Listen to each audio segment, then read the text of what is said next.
find a bit more form, but I still don't think we're seeing 100% for both him and Jorgamo. I agree. For me, the highlight here has been around Trent and Valen. I think they've been super clutch for G2, solid pair of hands, but unfortunately it's going to need all 5 to come online here versus Nongshim because they are playing with terrifying pace. They look solid. I think a lot of us were waiting to see if it would translate as well as it had, at least in the first series. Obviously taking down mates is a very respectable score. But already, G2 obviously on the attacking side if you're just tuning in, and obviously that means NS on the defending side, and an early attempt at a fake. But good catch by Baby. That's huge, but RB slipped the net for a second. I thought he might have had a second there. He only gets 1. They know the plan now, and G2 are here quite quick. Actually, Baby lurking all the way back through B. Danby here set up, waiting for this smoke now. Trent shouldering the angle. Solid hold here, but actually Danby's going to find a headshot. They might need to speed up here, G2. They need to get closer to the site. It's great having Baby on that deeper lurk, but still, with NS winning out fights on the side like this, it's going to turn things on its head. Luckily, Valen's still on the case, getting body checked here, but Valen, oh my word, he's holding space, gets caught, but does they know where Baby might be? I think he's got a good idea, but the HP, the defining factor. Baby going to shut down round 1 and give G2 the first. The pistol for Baby again. Crucial he doesn't get caught on the retreat here. I think Nongshim already sniffing out. This is a bit of a fake. Yep. RB, I'm kind of with you. Almost teed up for a second here with the shorty, but a crucial kill as you saw there in the replay from Baby. Just to trim the fat a little bit, make it a little easier in this post plant. Yes! And again, particularly talking about the pace and something that early on here in Santiago, G2 looked as if they were caught off guard repeatedly by HyperX. And again, Nongshim, that's the sort of thing we're looking for here. G2 to tighten up some of those setups, particularly in the post, not necessarily here on Abyss, but overall for this side. Leaf here, right there. A ton of bodies on the other side of this. G2 well stacked up behind. Bit nervous in these rounds, but calm and composed from G2, and that's what we would need to be seeing, really, is playing to that level of diligence. Hello. And goodbye. Nice little attempt there, all good. Gonna pass with flying colours so far. Ooh, easy target. As we a recurring trend here in Santiago. That one I feel a bit more intentional, perhaps. An early 2-0 lead here for G2. Comfy stuff. It looks good. Again, when I look at G2, I find it really hard to kind of put them in a box of form, right? Because the potential in this roster has always been just unreal. It's just trying to activate it at the same time. And the curse, obviously still present in all of our minds. Well, yeah, I was going to say the fans, but everyone. Into the unknown. See here, first buy round 4, Nongshim. So a heavy focus towards mid here. 4 players position, and Jorgamo just removes Francis for free. There's a lot more bodies behind that, but still. Oh! That's unreal! Where have you got 2 from? The first, I mean, the control. It looked like it was off with the crosshair placement as well. RB in mid now going to find Jorgamo. Just 2 left standing for G2. Leaf and Trent left to try and recover here. Can't use that yet. Mate, these boys are gunners. That's lovely stuff. Okay. It was Ivy previously on Haver just went absolutely bonkers. Well, him and Danby have just kind of won hearts and minds, right? It's kind of seeing that potential carry on is just so sick to see. Now, to be fair to G2, I think timing might be an issue for Leaf. I don't know if he gets caught. He might just get around the corner in time. He does, okay. So they should be able to get a plant and maybe be a little bit threatening about the round, but a 2v4 is a lot to ask for when you've got Bulldogs. And obviously the other side sitting quite nicely with Util and the buy. Do have a bit of space to play into, though, with Trent making progress all the way. Don't fall. In towards, take your time. Oh, he spotted, though. You're down there one way or another. He fell anyway. Okay, Leaf, at least going to get the plant. Oh, at least going to get the plant.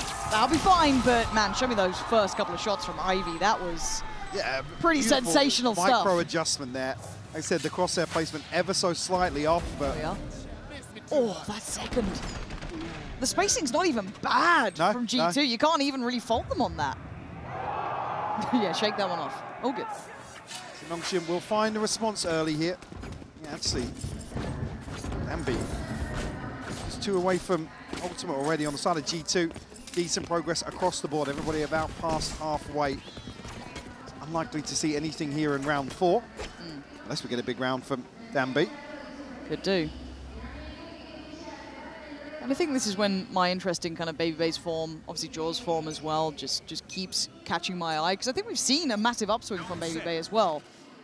At least from the first game where we saw it to now, it's starting to find a bit more form. But I do think there are some serious gunners on NS, so just be a little bit cautious. Now this time around, it's going to be Francis up on those rafters waiting. Close corner holding by Ivy. Gonna try and greet that front line. Babybay gonna slip the net, but only for a second. Couldn't quite get back in time, but Francis gonna just control the space here, and that pop towards sight looking a little flat. Already seen the intention here from Nongshim to contest this first layer. Both duelists now removed, and RB gonna follow up here onto Trent. I wouldn't be trying to bring him into a brawl. The Nongshim guys look sharp. So Leaf and Valen not being given much of a chance to fight back in. You're looking for mistakes, right? Opportunities to maybe bring a player down, give yourself some slightly better odds here, but Nongshim aren't massively overextending. They're putting a lot of faith in Danby to hold the other side of the map. They can draw those other players back towards top middle, but Valen unable to pin him down, and he's just being toyed with now. Issue being, though, on the other side, Leaf slipped a little further forwards. But I like the exchange of space. Yeah, that's gorgeous, and that's a spike, right? Like, I like that they got proactive there, and they didn't fight towards that kind of, I guess, deeper B main approach. Nongshim looked very well balanced in my eyes. This has been nice amounts of firepower, good discipline, no overextension, and kind of happy to greet G2 on the door. Well, this is the thing, switching up the defensive formation a couple of times now, just not even really in anticipation of G2 making changes, but again, showing clear intent. They're not willing to back away, hard anchor sights and look for retakes. Very happy to dig their heels in. See an early timeout here, ahead of round 5 for G2. So it will be a lesser purchase to follow this. No ultimates available immediately for them, so in terms of coming out of this, probably just a moment to check in. See the Coinbase win condition here ahead of round 5, probably preventing Nongshim from really building up a cushion here. They're about a round away from this first ult cycle coming to fruition, so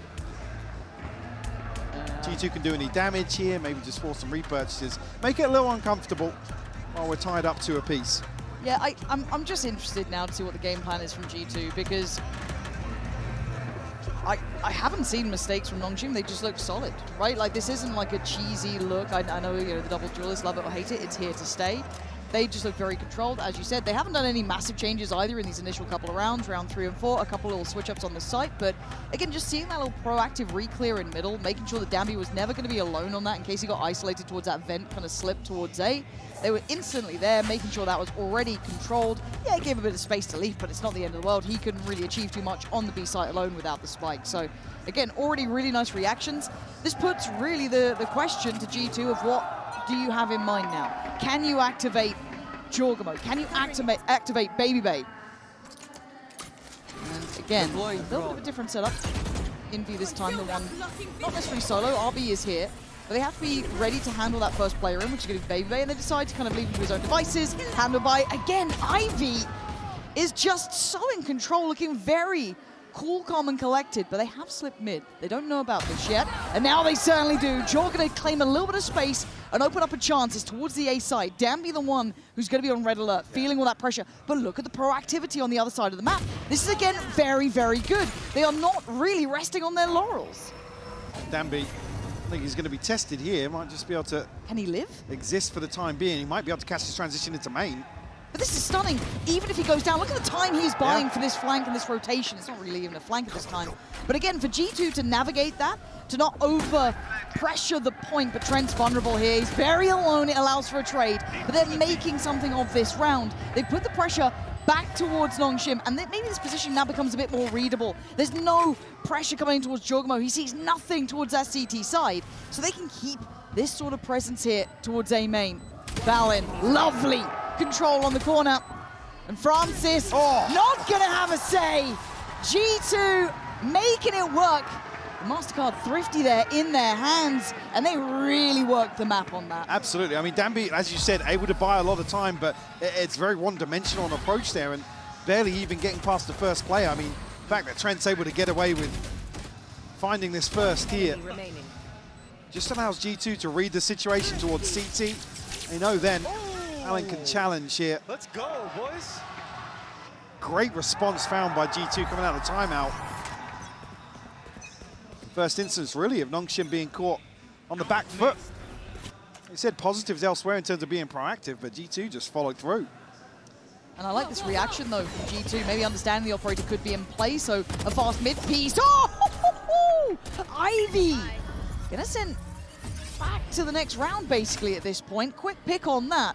And then they kind of rescind away. You've still got that 3-play pack over towards that deeper T side of things.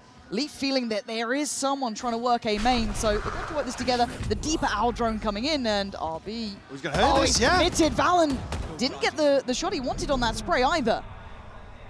Francis not yet moving outside B. Danby going forwards here. Lethal punish.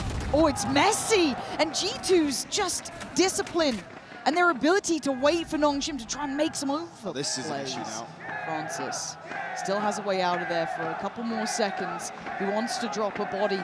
He wants something on his side. He's going to TP right under Jorgamo, though. Oh, and it's a missed shot, and there is the punishment. You had one chance to make it count. And now G2 looking to get their fourth here. Highly likely. 30 seconds left. Really have a way back into this. 5 strong for G2. Really seeing the consideration here of Exros.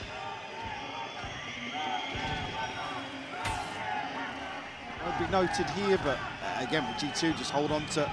We're flipping the thrifty. They could throw a couple of bodies to remove this. I mean, look at what's left. It's only really Danby that's protected in terms of the finances here. I like the reaction from G2 this one. Yeah, definitely. I mean, the only real issue here is, like I said, Francis' position. He's not an operator. It's maybe one. At that point, you've got to credit Jorgamo for actually being proactive on 30 HP and going hunting. Go looking for EU. Still gets caught. Yeah. Nice. So, as you said, as you rightly noted, the economy a little bit lighter behind Nongshim. And after this timeout, G2 have started to really get the tempo right. It feels like the read is there, starting to manipulate maybe the over one of information. Yeah, is this just kind of like, I mean, by the way, Trent, the presence of mind to still come barreling out the window here to bait out the possibility. But yeah, maybe just a kind of frantic mid-round call because RB's spotted on the end of the TP. But a couple of weird walkouts here. Again, I think maybe catching an extra player because they're trying to compensate for RB's position.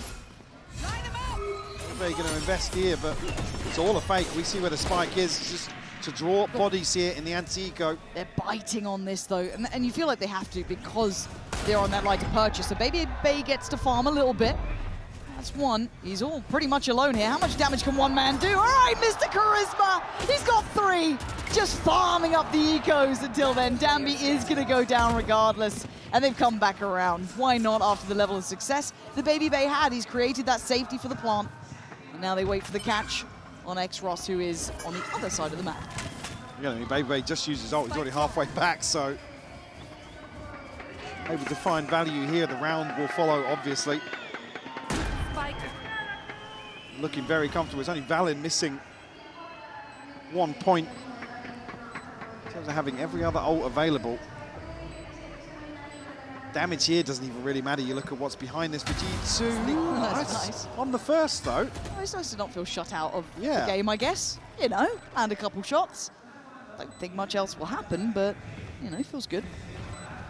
Thanks, Ross. Yeah, they've already backed away. So, gonna give himself the Vandal. And they're letting him know. That's why he's going back to chat. He's just faking. Well. He's just faking as if he's going to go forwards. Now we'll give it up. There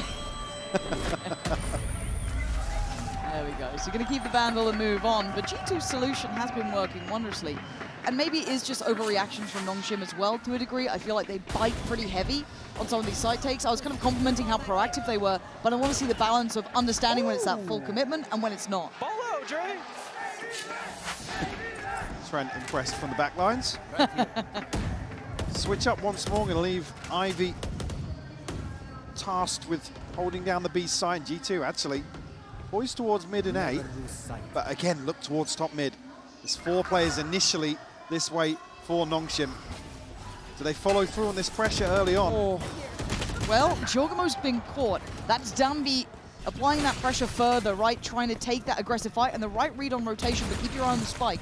That's still slightly carving towards the B site. Can they punish any of these over-rotations that Nongshim seem to be getting caught on here?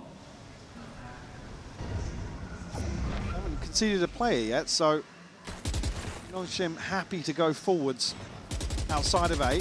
There's a little bit of pressure, and Ivy actually steps back into the spray. I'm so surprised he went back for that. He was the solo player on the B site. He had to play really, really cautiously. So now with the plant in play, they pretty much evened the score up. And look at the ults that G2 have to play with. Leaf's heard this. Leaf's heard all of this. Now they are clearing middle, but how aware is RB? A little asleep at the wheel. Oh, very asleep. Danby? Come on, man. You got to be a little sharper than that if that's the path you're taking. And now look at what they've got in middle here. Trent going to catch the cross, joined as well in watching this. Oh, it's just lovely. G2 shouldn't feel any pressure. This is a very good reaction from G2, Mike. I feel like they've got a fantastic beat on the game. Yeah. It's not that flashy, it's in the cooling. Total control of the map right now. Nongshim can't find space to reposition here. Again, they almost gamble on the fact that Valen's able to cut sightlines from so deep with his utility and then be towards B almost instantly on the back of that. It keeps Nongshim interested. And basically being bullied around the map right now. So the number of times we're seeing Nongshim caught in transition, not even really getting a fair fight. No, and I don't mean, I don't mind the kind of like 3-man start in middle. I think it was even 4 potentially.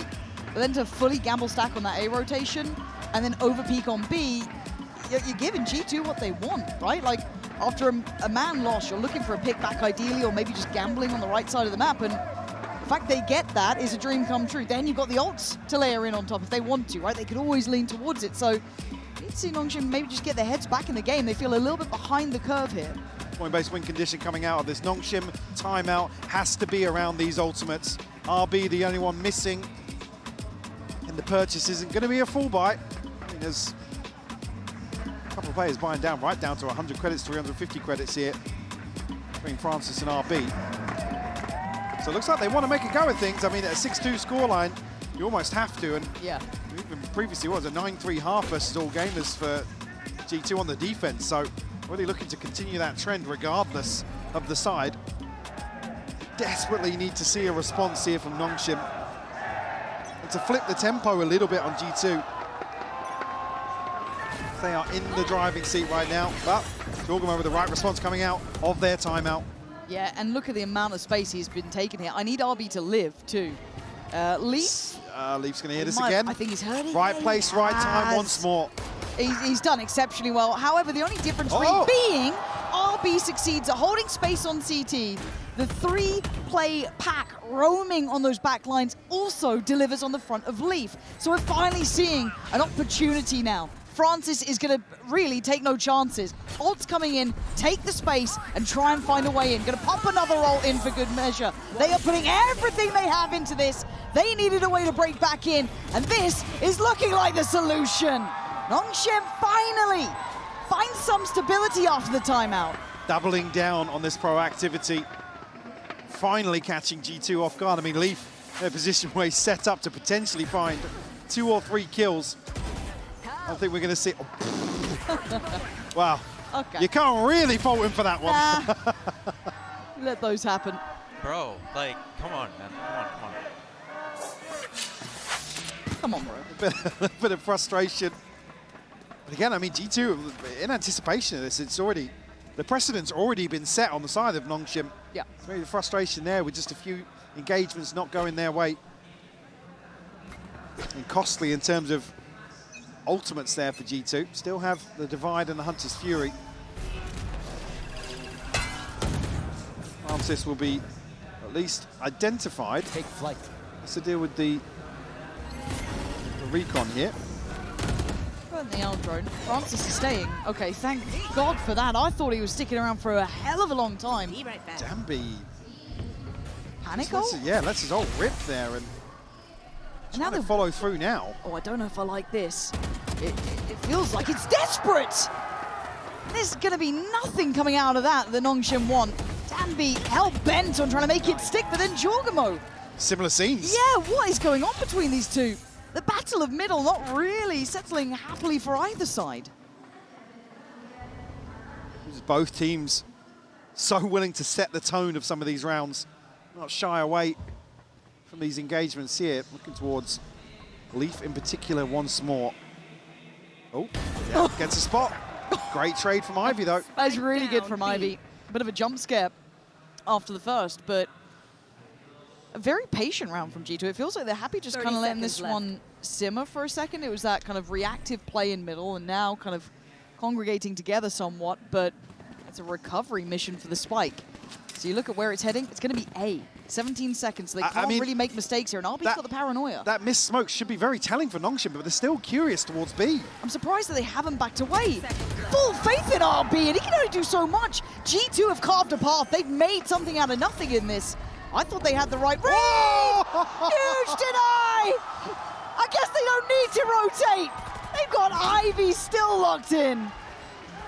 Beautiful catch there to deny the plant. And Nongshim will find number 4. Oh, it's all smiles. Yeah, the clock to decide it for them. In the very last second as well. What a champ. Look at that, he's so close to the plant. A little bit cheeky with it. We'll bring it within 2. Oh, they're going for a biff, aren't they? Just about everyone's hit. Oh, that flash is exceptional, but apparently Baby Bay unaffected. Jaw comes back in, and Nongshim in trouble here. It's not stopping though. RB this time does stand his ground. A refight from Danby. That is just madness at this point, unwilling to let it settle. And it's cost them the player of an even affair. RB TP'd forwards, by the way, across the choke to get into the fray of this engagement outside A. G2 cut sound here and look to re-aggress towards the choke point. I mean, RB's still here, but only just getting one smoke back now. And Ivy not budging. Hey, didn't need to last time. Might need it this time. Maybe. Let's see. So yeah, all towards the A site. This time around, it's VALORANT's job to try and get this done. Even the observer's ready, just just ready for another star. Not to be, so RB going to keep a bit of heaven space. But they're playing 2 on site and 1 towards main for G2. They are ready for that drop. Very nicely positioned from G2. And Ivy this time has to be here. RB maybe reading this as a looser hold here, but a little overzealous. It's a treacherous drop down, isn't it? Look who's waiting. It's probably death on appearance, G2. Okay, this time around, weather the initial storm over towards A main, and then get across the line clean. Crazy fight. Yeah, comes back to that same point I was saying. Both teams are so willing to set the tone in some of these rounds. They don't want to show any weakness when it comes to this sort of pace. And RB's team is just so bold. Fine lines, man. Baby Bay picking up the freebie here. Full flash. Up to 7 now for G2. Again, still got Hunter's Fury in a divide. Let's see a more choreographed set piece here towards B. I think that's exactly what we're getting. But now we just need to see that Ivy doesn't get caught again. Last time he got caught out a little ahead of this. Gonna play just on the line here. This is a really sketchy position. Gonna start respecting it a touch more. Allow G2 the chance to get the plant down. You're looking at the rest of the team now working their way through, but G2, the pennies dropped. They're already looking back towards middle. It's Baby Bay. Maybe right place, right time.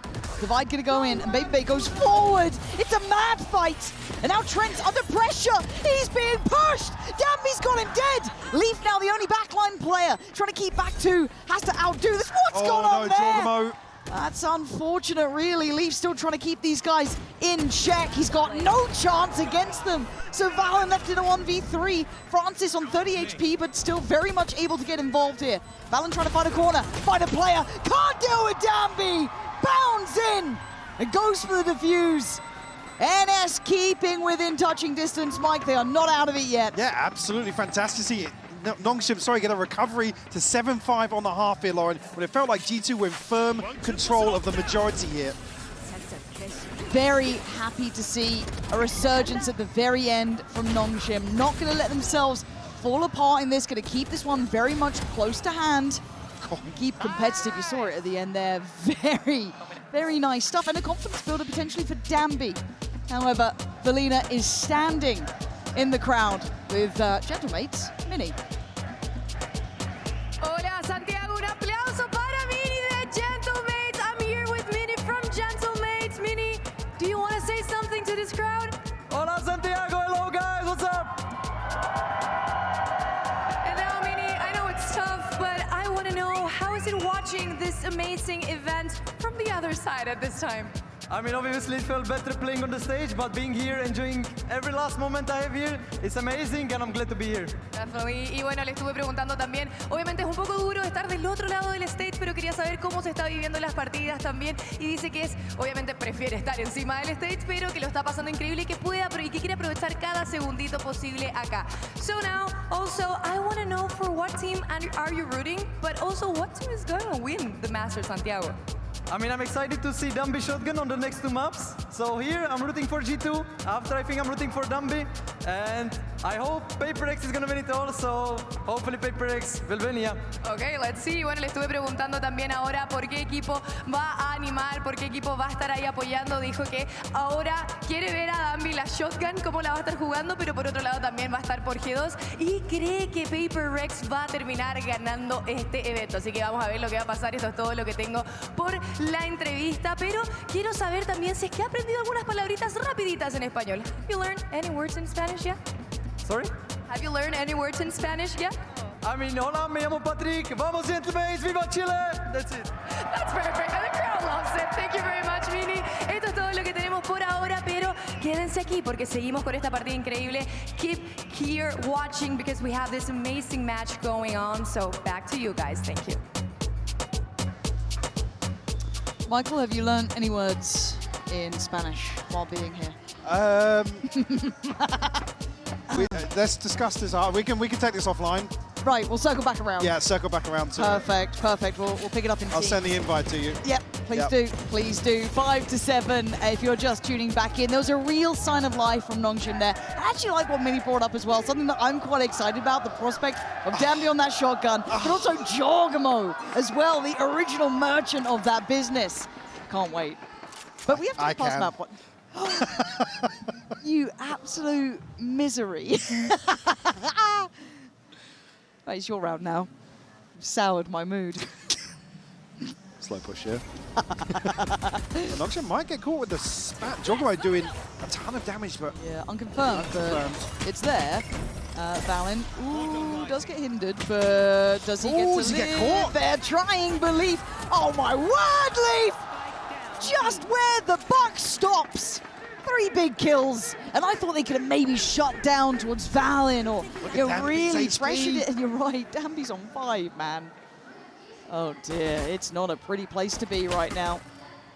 Leaf ace. Oh, sure, come on. Sure.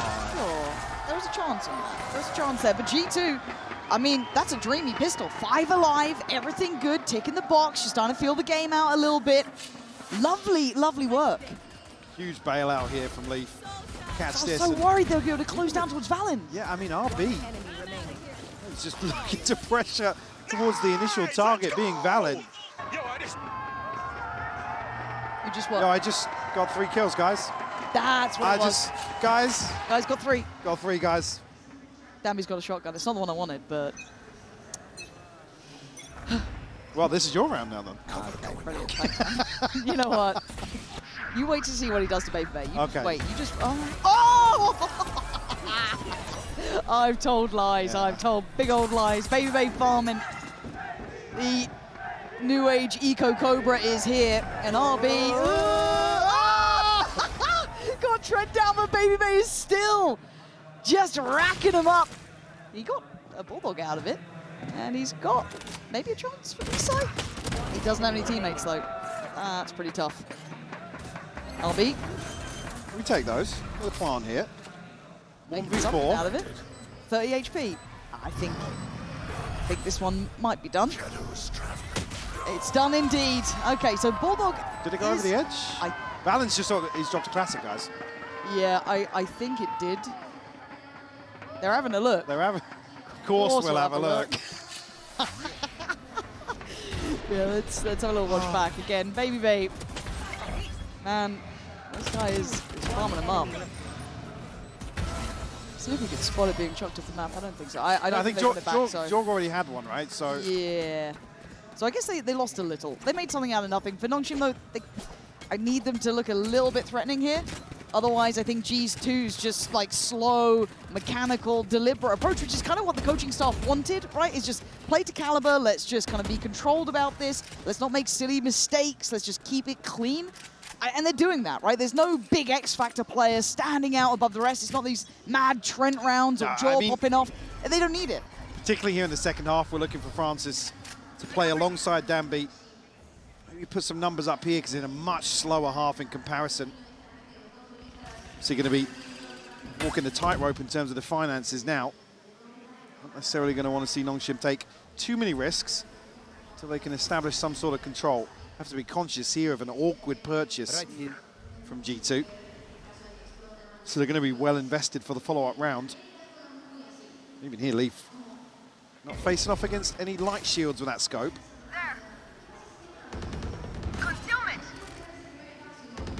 The curiosity about this A main is continuing, right? They've just sent the Aldrone to it. You can see that reapproach from Xros, but for now, Danby, I think he's made his mind up. We need to see that 1-2 punch, right? We need to see that synergy between him and Francis to take space and look like they can create issues. But this Faker's drawn a couple of players, but at the cost of what? Look at Ivy's HP, down so low here. And then they're reading that this is a fake. There's no follow-up threat. They've already cleared the space. Baby Bay is posted on an off angle here as well. And he's got a Phantom. Yeah. Potentially somebody in transition. The drone. Good to see. Slow the approach down, but also Baby Bay able to come back around here. Couple shock darts. He's doing a bit of chip on the way, but Baby Bay's curiosity starting to peak.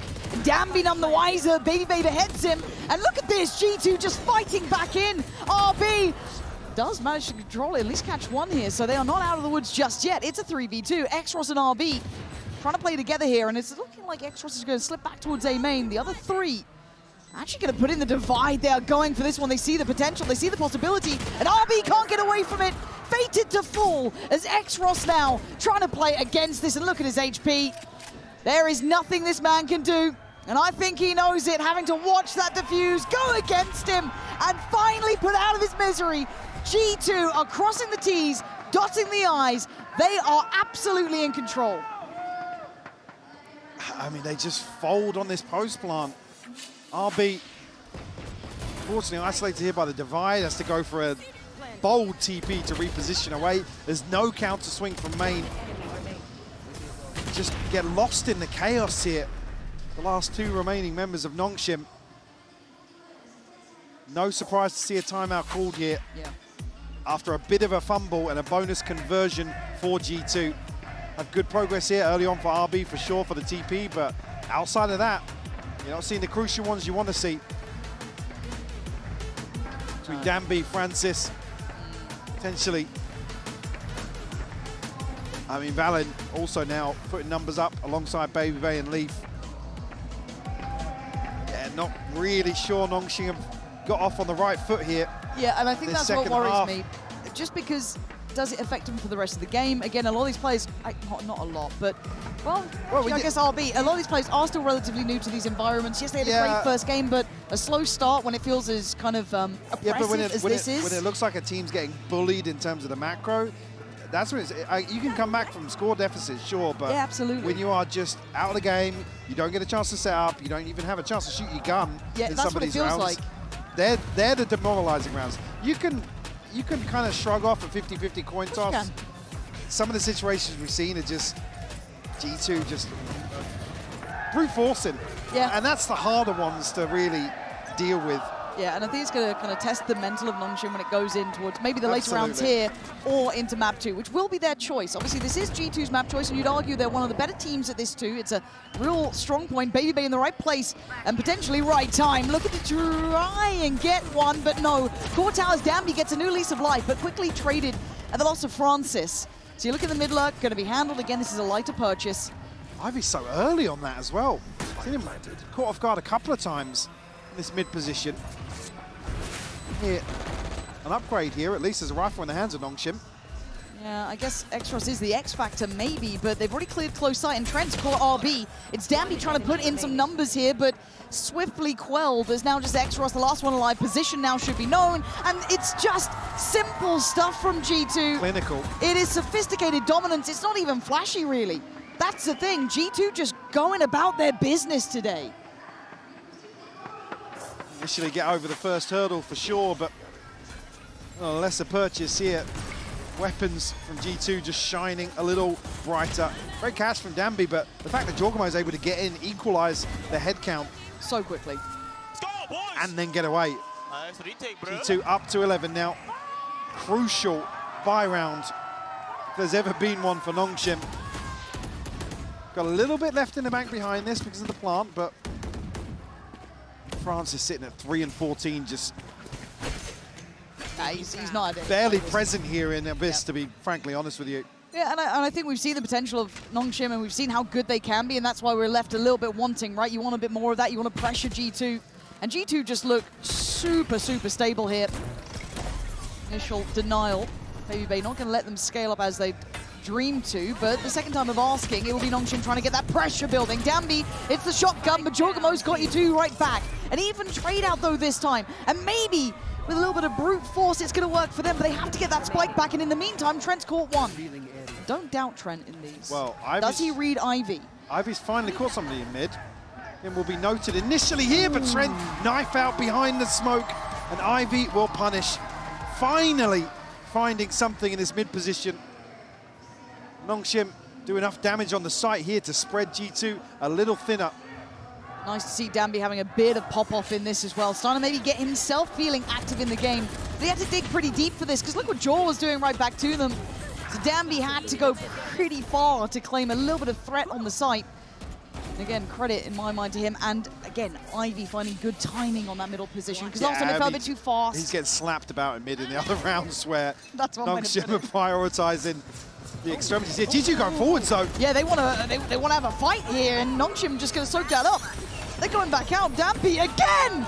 Gonna just take away Valent's chances. As Baby Bay left very alone on the B site. Doesn't get caught yet though. So with a new lease of life, maybe Baby Bay can be the one to stop the rot. Nongshim at the door. Oh, great trade from Baby Bay. Still alive, still holding the site. 3 kills, the TP, they had to get away from him. Get the spike down here, plenty of space to play into here for RB. But they failed a few times in these later post plants towards A. Baby Bay and Leaf here. On the approach back towards site, issue being Ivy's disconnected here, and he's got a lot of stall potential. And Baby Bay down at 46 HP. Ivy's commitment is towards that CT side. But the spike is ticking pretty fast. They're gonna have to get a go now. They can try and get half, that'd be the dream. They need the block at the bare minimum to try and make this look feasible. They get at least towards half, but that's about it. Oh my God, okay. Gonna catch him on the second attempt of the defuse. Nongshim, not done yet. This is what I need to be seeing. A little bit more fire to them. G2 tried to take matters into their own hands there though, went really aggressive on that. Really did, almost fed into the fire. And great set piece here. It's unlucky not to catch Danby on this initial here, but just the sheer paranoia. Then Valen is on an island. Nothing to be done. Yeah. Nothing to be Without done. a paddle, basically, in the middle of 4 members of the enemy team.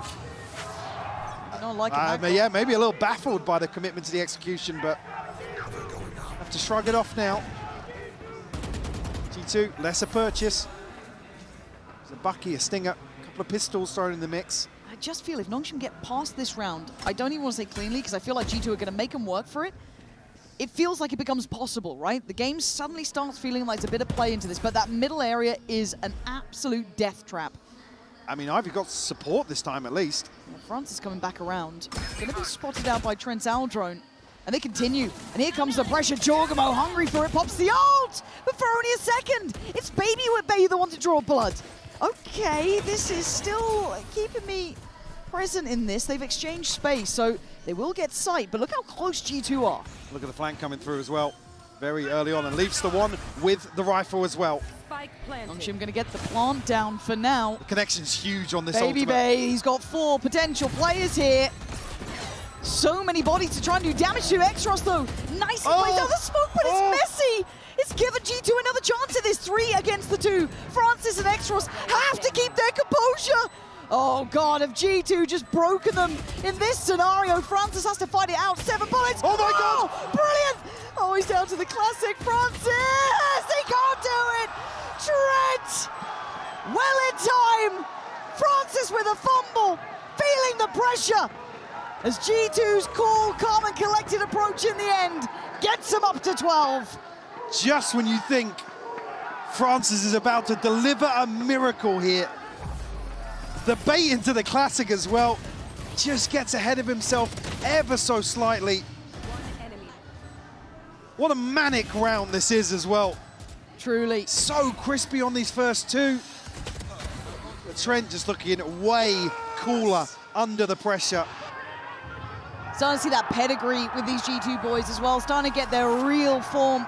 Like you were alluding to earlier, that's one that's sort of like the pressure of this stage, maybe being unfamiliar. Francis the one to try and pave the way here for Nongshim to follow up in round 20. That's 4 very early here. on though.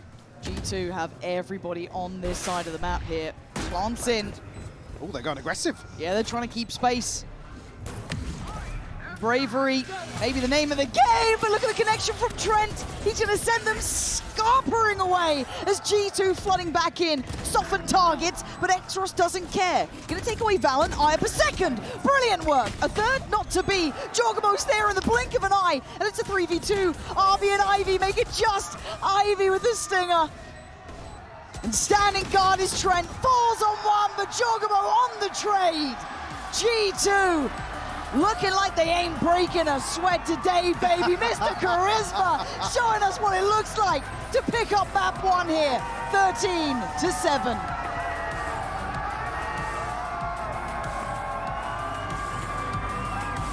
Nongshim were just extremely sloppy in situations where previously they would flourish and have a player to really drag them online. Danby was trying his damn best, but unfortunately, I've got to see a step up from Francis. I'm with you on that, because Danby is now on that comfort role, right? Something that's really caught our eye. Let's see if it catches off G2. This guy has been a miracle for Nongshim. And Leaf looking to match him at his own sort of game. Well, he's found one. It's Francis to fall, but Danby right back to business. Going to secure the site for Nongshim and allow that plant to come through, but he can't overextend here on his own. There's 3 players. The flash he absolutely eats and has to backpedal away. Catch here onto Baby Bait, but follow up here. The C's not catching another player, but conscious now of Jorgamo's position. Already held here by Exros. Got to win out this fight, and he absolutely does. Yeah, okay, that's a lovely shot. Good pop flash. Danby, though, going to go down 3. Not gone down at all. I thought he was dead there. But with 32 HP, he succeeds, and there's the level we know he can hit. That's what he needs to be doing. The bar is high for this man. A chance here, obviously, in the first half for Nongshim to reset the pace a little bit, get back in control of the tempo. Obviously, all eyes on Danby in that regard. Actually, make this shorty. Yeah, absolutely. Thank you, Shorty!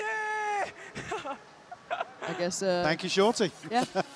Is he saying that to Leaf or about Leaf? To Leaf. Ah. Yeah. At this point, though, obviously G2's economy going to be held in place, only Leaf with a slight investment.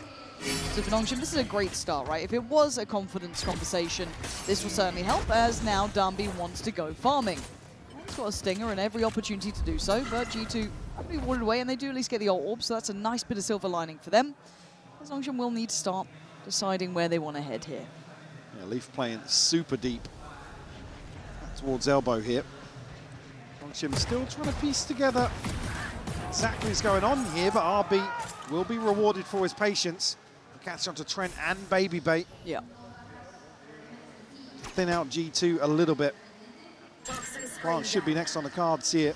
Nongshim looking to progress right on through to B site. Yeah, and it's a matter in my mind of, well, matter in my mind of damage here for Leaf. Yeah, if Leaf can do any more, I'll be quite impressed. Dumby, I mean, this guy is dead, is what he is. Yeah. He went for it. And can they filter back the weaponry? Did he get I it? don't know if they got that in the end. Unsure. We'll see. I do see a stinger being chucked about, but I don't know if that was just reinvested by Dumby. But still, the Bulldog certainly remains, so the bonus is going to be relatively intact for Nongshim. Leaf did well to actually even do some damage there, to be honest. It felt like that was kind of a closed account, and comfort found by Nongshim. It feels like these last couple of rounds is just building that back up, allowing Dumby to kind of feel out the game a bit, because he hadn't had much play in the first map. Maybe a turn of pace towards B here, and G2 well equipped to deal with it. Nongshim decide to proceed forwards.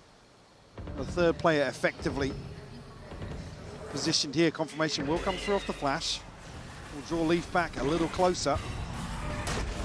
And Dumby, well, what? I mean, this guy is going to be in your face the whole time, but Leaf has been able to catch the players behind him. They focused on that CT side, so Leaf was able to catch and punish. They tried to flood through. Still going, drops to third, but the problem is it's only been Leaf so far.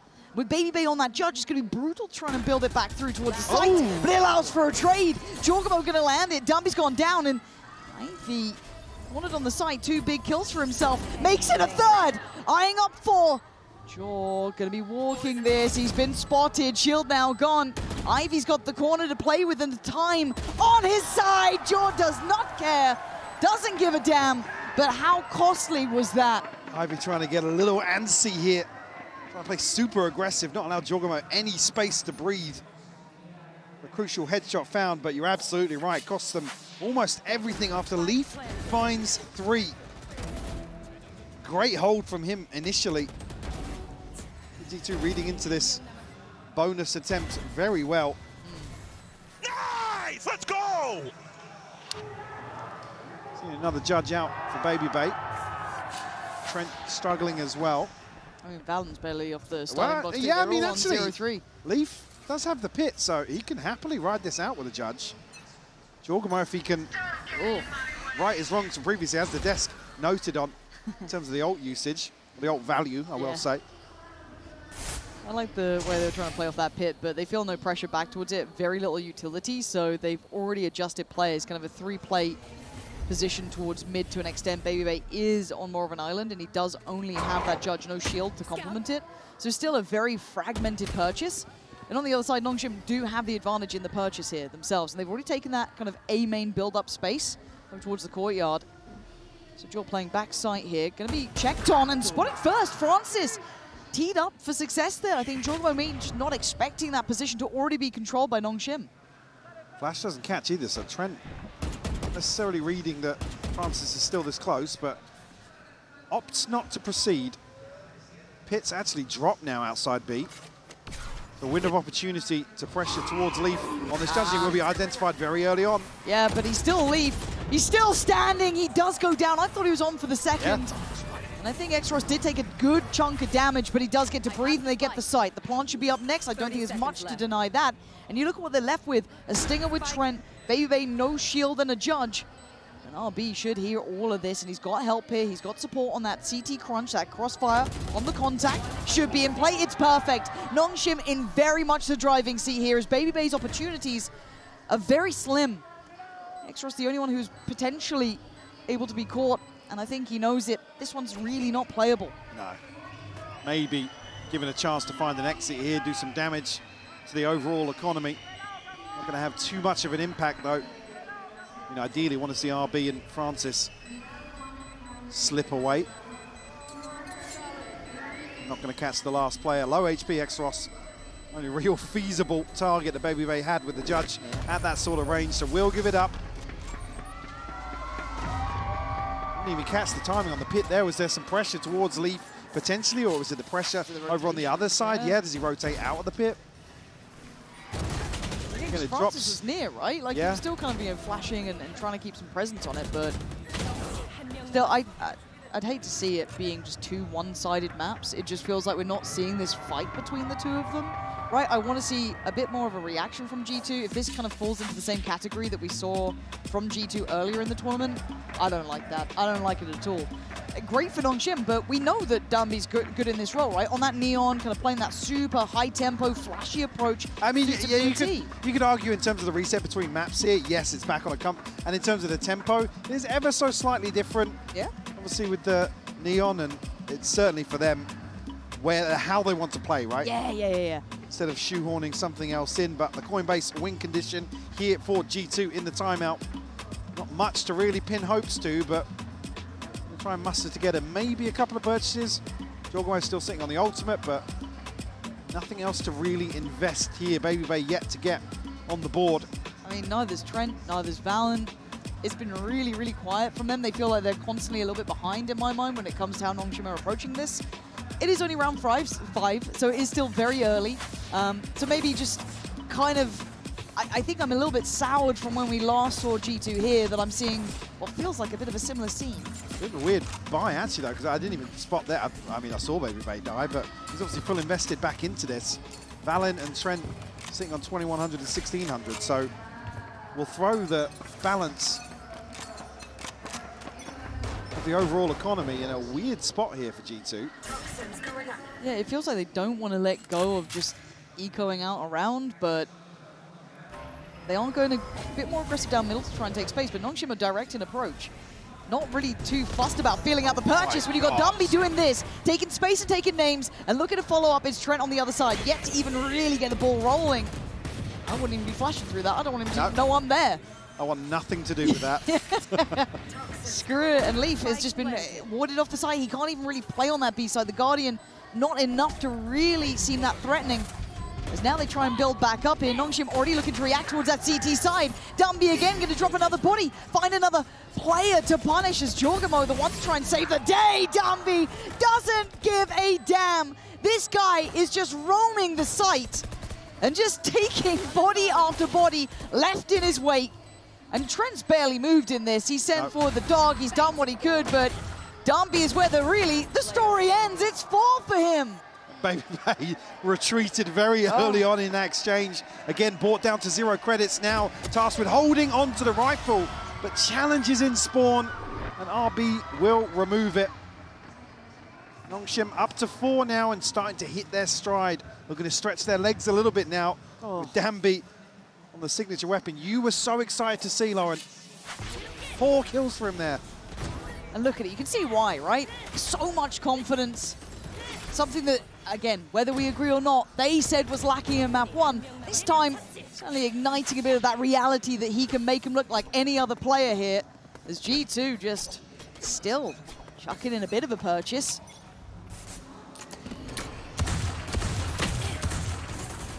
Trying to try and challenge here with the Sheriff initially.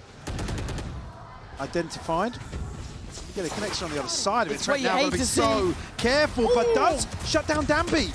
Kind of caught up there, stunned up, not in what he wanted to be doing, but still, Joy, you got to lock in on this one, man. Even Mimi saying it on the desk there, it wasn't a pretty sight before, but he's done well to make it out of that, and he will be unscathed on the return. Oh, my Ivy was looking that way the whole time. Okay, down to just 2, Exros and Francis trying to pick their poison here. They know that BabyBay's only on that Sheriff, and maybe considering trying to police the weaponry just for a moment or two. Let it settle as Exros is still trying to cautiously work out a B main. They know that also Jaw is around this area.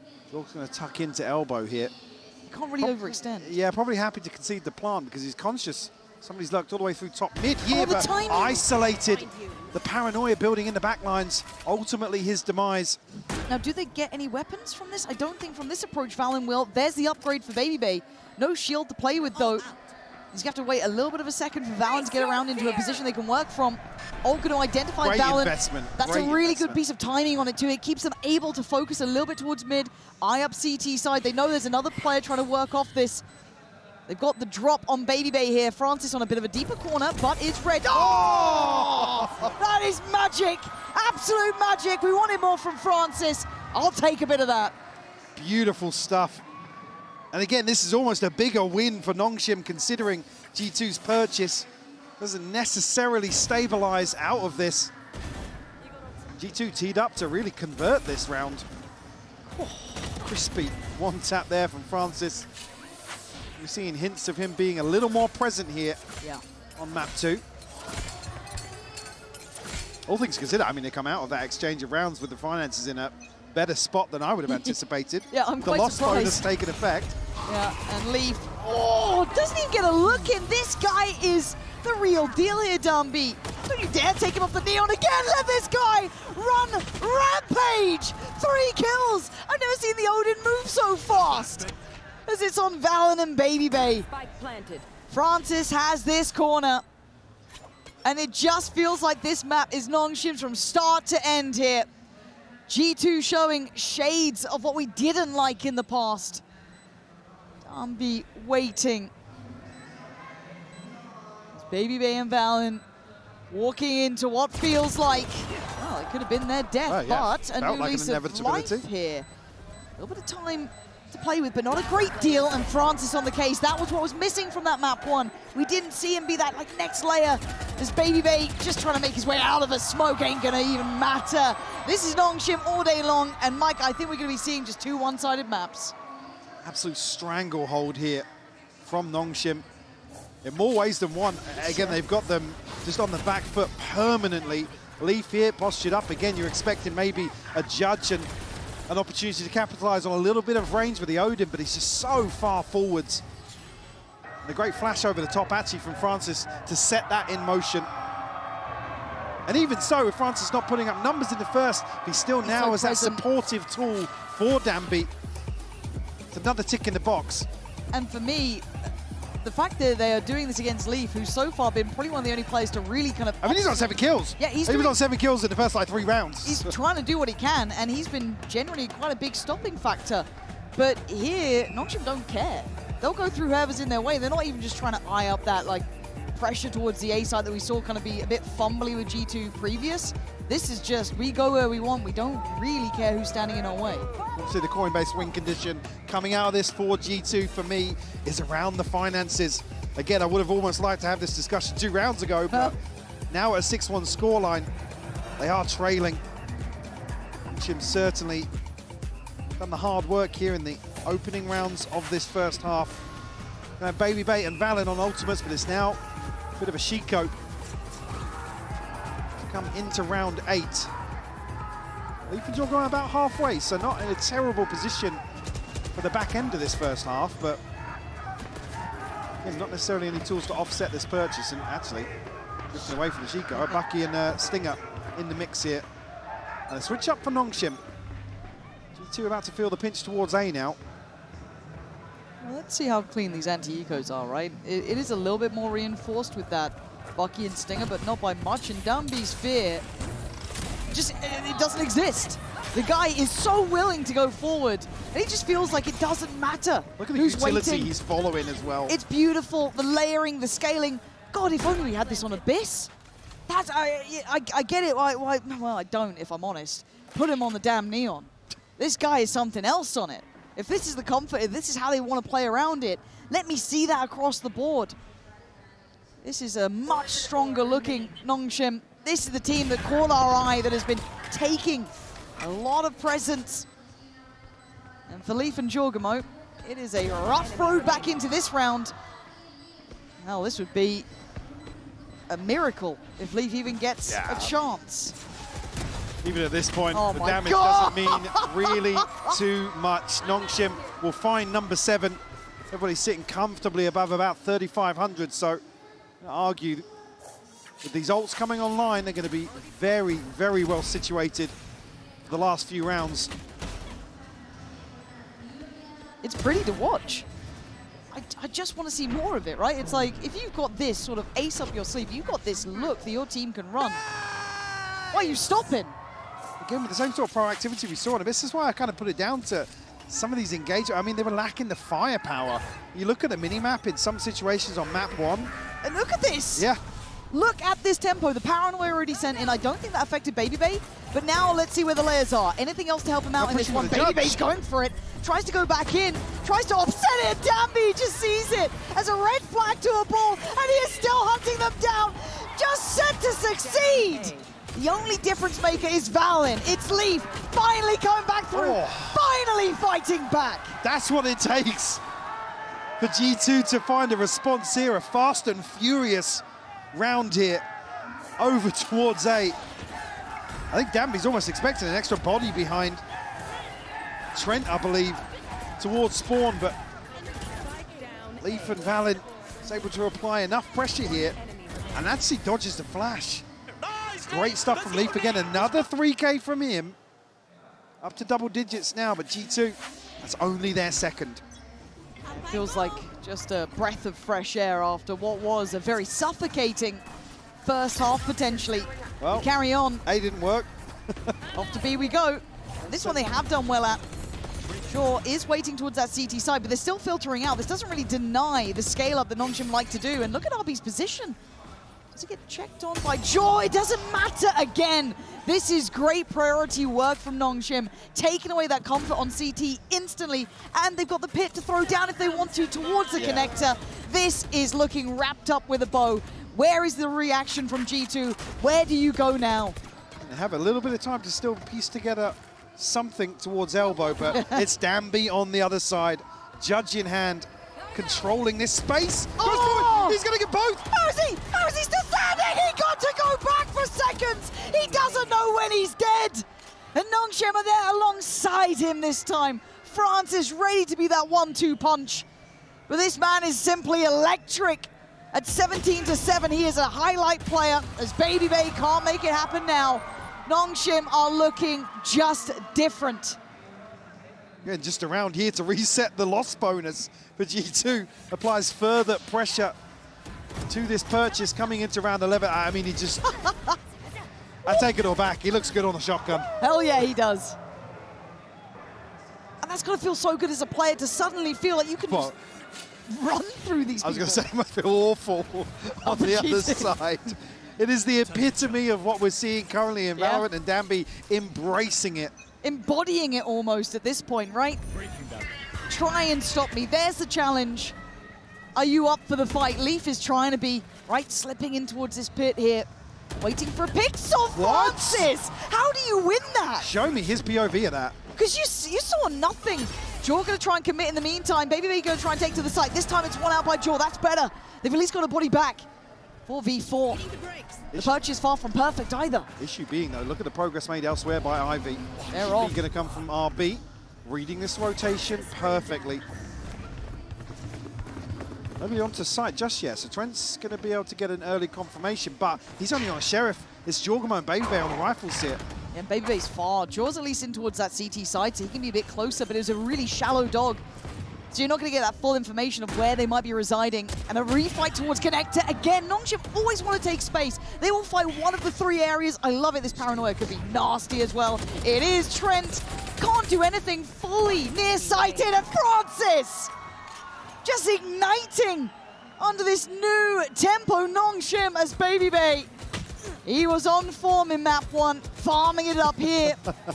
Oh, it's rough days ahead. Rough waters at 9-2. Nongshim, this is the team we wanted. Last round in the G2 just had the wind knocked out of them so early on in this half. What? What did he see there? What was that? It's just the very tip of his judge. You see Leaf's face there, he's like, huh? Yeah, literally. So he's not even got the benefit of the near sight there. A crazy catch by Francis.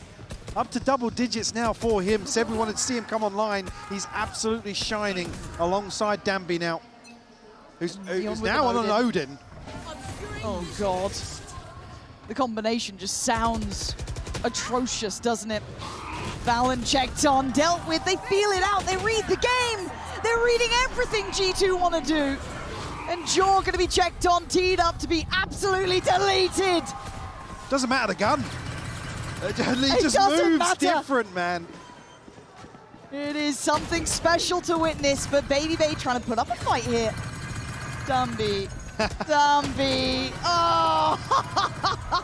He doesn't stop. And Leaf's position starts to feel readable. And he is the hunter here, doing it for sheer fun of the game. Dumby coming alive, 20 kills in one half bike. That is an electric level of form he has upswing to. Abyss feels like a lifetime ago. This is a different team.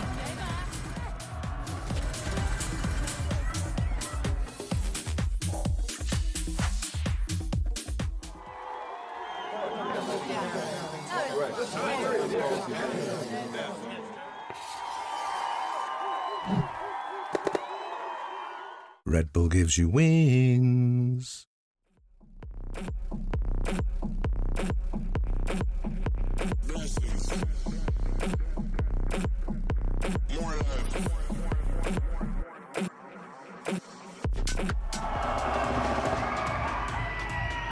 Vamos a jugar un poquito, Vamos a jugar un poquito. Les presento a David, mi amigo. Y bueno, cuando David redoble el tambor, ojo, cuando redoble el tambor, quiero que todo el mundo haga un ruido así increíble, pero como si hubieran visto un ace clutch o algo así por el estilo. Y cuando yo diga para, todo el mundo en silencio. David, cuando quieras.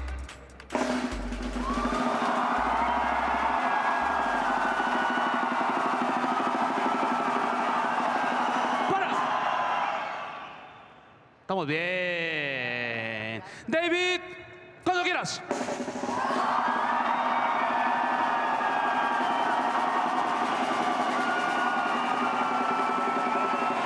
Para. Ok. ¿Se sienten bien? ¿Se sienten bien? David, cuando quieras.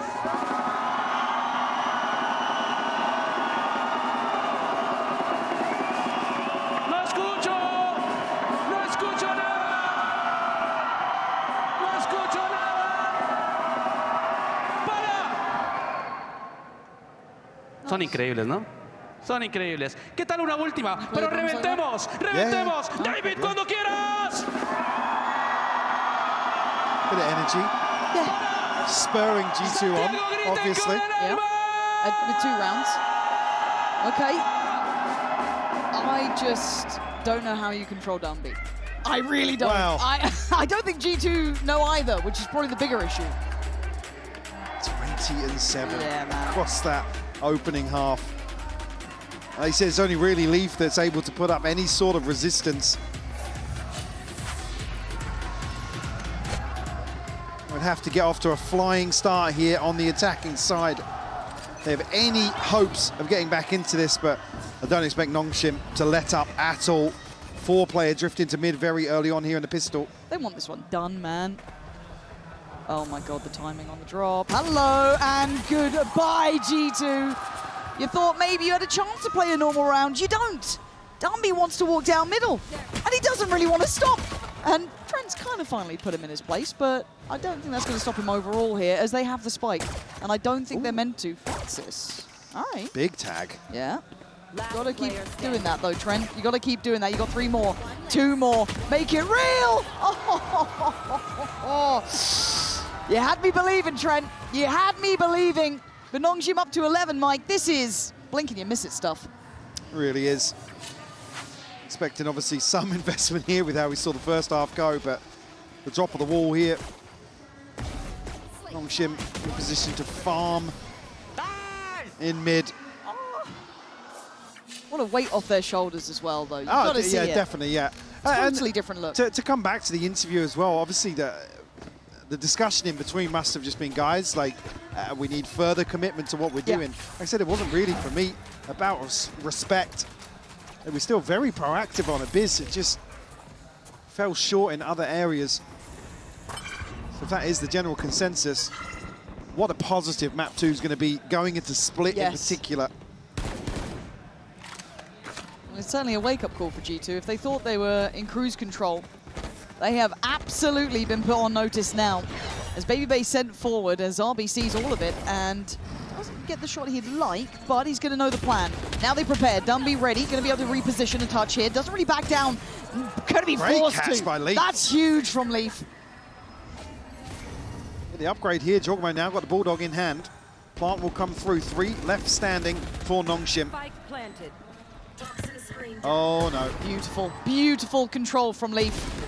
It's going to be found in the end, but again, he's given them great numbers to play with here, and Jorgamo can hopefully backfill that space. He does.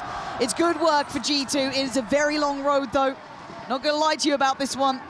It will take one mad round from Dumby. It's going to take one mad moment from Francis, and this can be put to bed pretty quickly. But G2, just to make the game feel possible, I'm all aboard. Nice! Big boom. Flipping the round 2 here now gives them a little bit of a buffer. Some upgrades found. Leaf pick up a scope here to potentially farm. Just don't buy any shotguns anywhere. Just don't do it. Wow. Ooh. Is he cycling one across? Not sure if there's one on the floor for Danby, but... Scout destroyed. For G2's sake, I hope not. As it stands, Francis has got himself down middle. Now, looking at Trent's position, it feels like they're aware of that chance, that they do like to get quite proactive on these sort of rounds. Baby Bait going to note the first, and teed up. Lovely work between him and Jorgamo just to facilitate that pick and open up the A side. So that should be a very clean plant, and this should be just so telling that there is that mid-pressure, or they've taken space or gone for a stack, as it's completely clean sailing over towards A. Really, Francis the only one with investment here to maybe do some damage. And not going to matter too much with round 2 being turned around. I mean, if you catch maybe Leaf somewhere, but Baby Bay's the only other one that has a lesser weapon in that regard. Francis are going to go forwards. Jorgamo on the angle pretty early on. Headshot. Just Jorgamo to win out. Nice. Okay. Get the stability off this. It'd be great to keep 5 alive if they can. Now, I don't know if they get that. Dumby is waiting. Could maybe catch one there. They are going CT side. Leaf, does he get any more? He's hunting him. And, okay, so actually quite costly for G2 in the end. Yeah, just the Bulldog and the Vandal carried across, so will force a couple of purchases. Talking about already on his ultimate here in round 16. Rifles across the board for Nongshim to maybe stabilize here. In that regard, no real notable progress, other than Nightfall potentially, but again, even if we get that far, Nongshim can find a response now and potentially seal the deal with a couple of players going to be struggling behind this for G2. Again, yeah, focus towards mid once more, at least curiosity inside of Francis and Danby.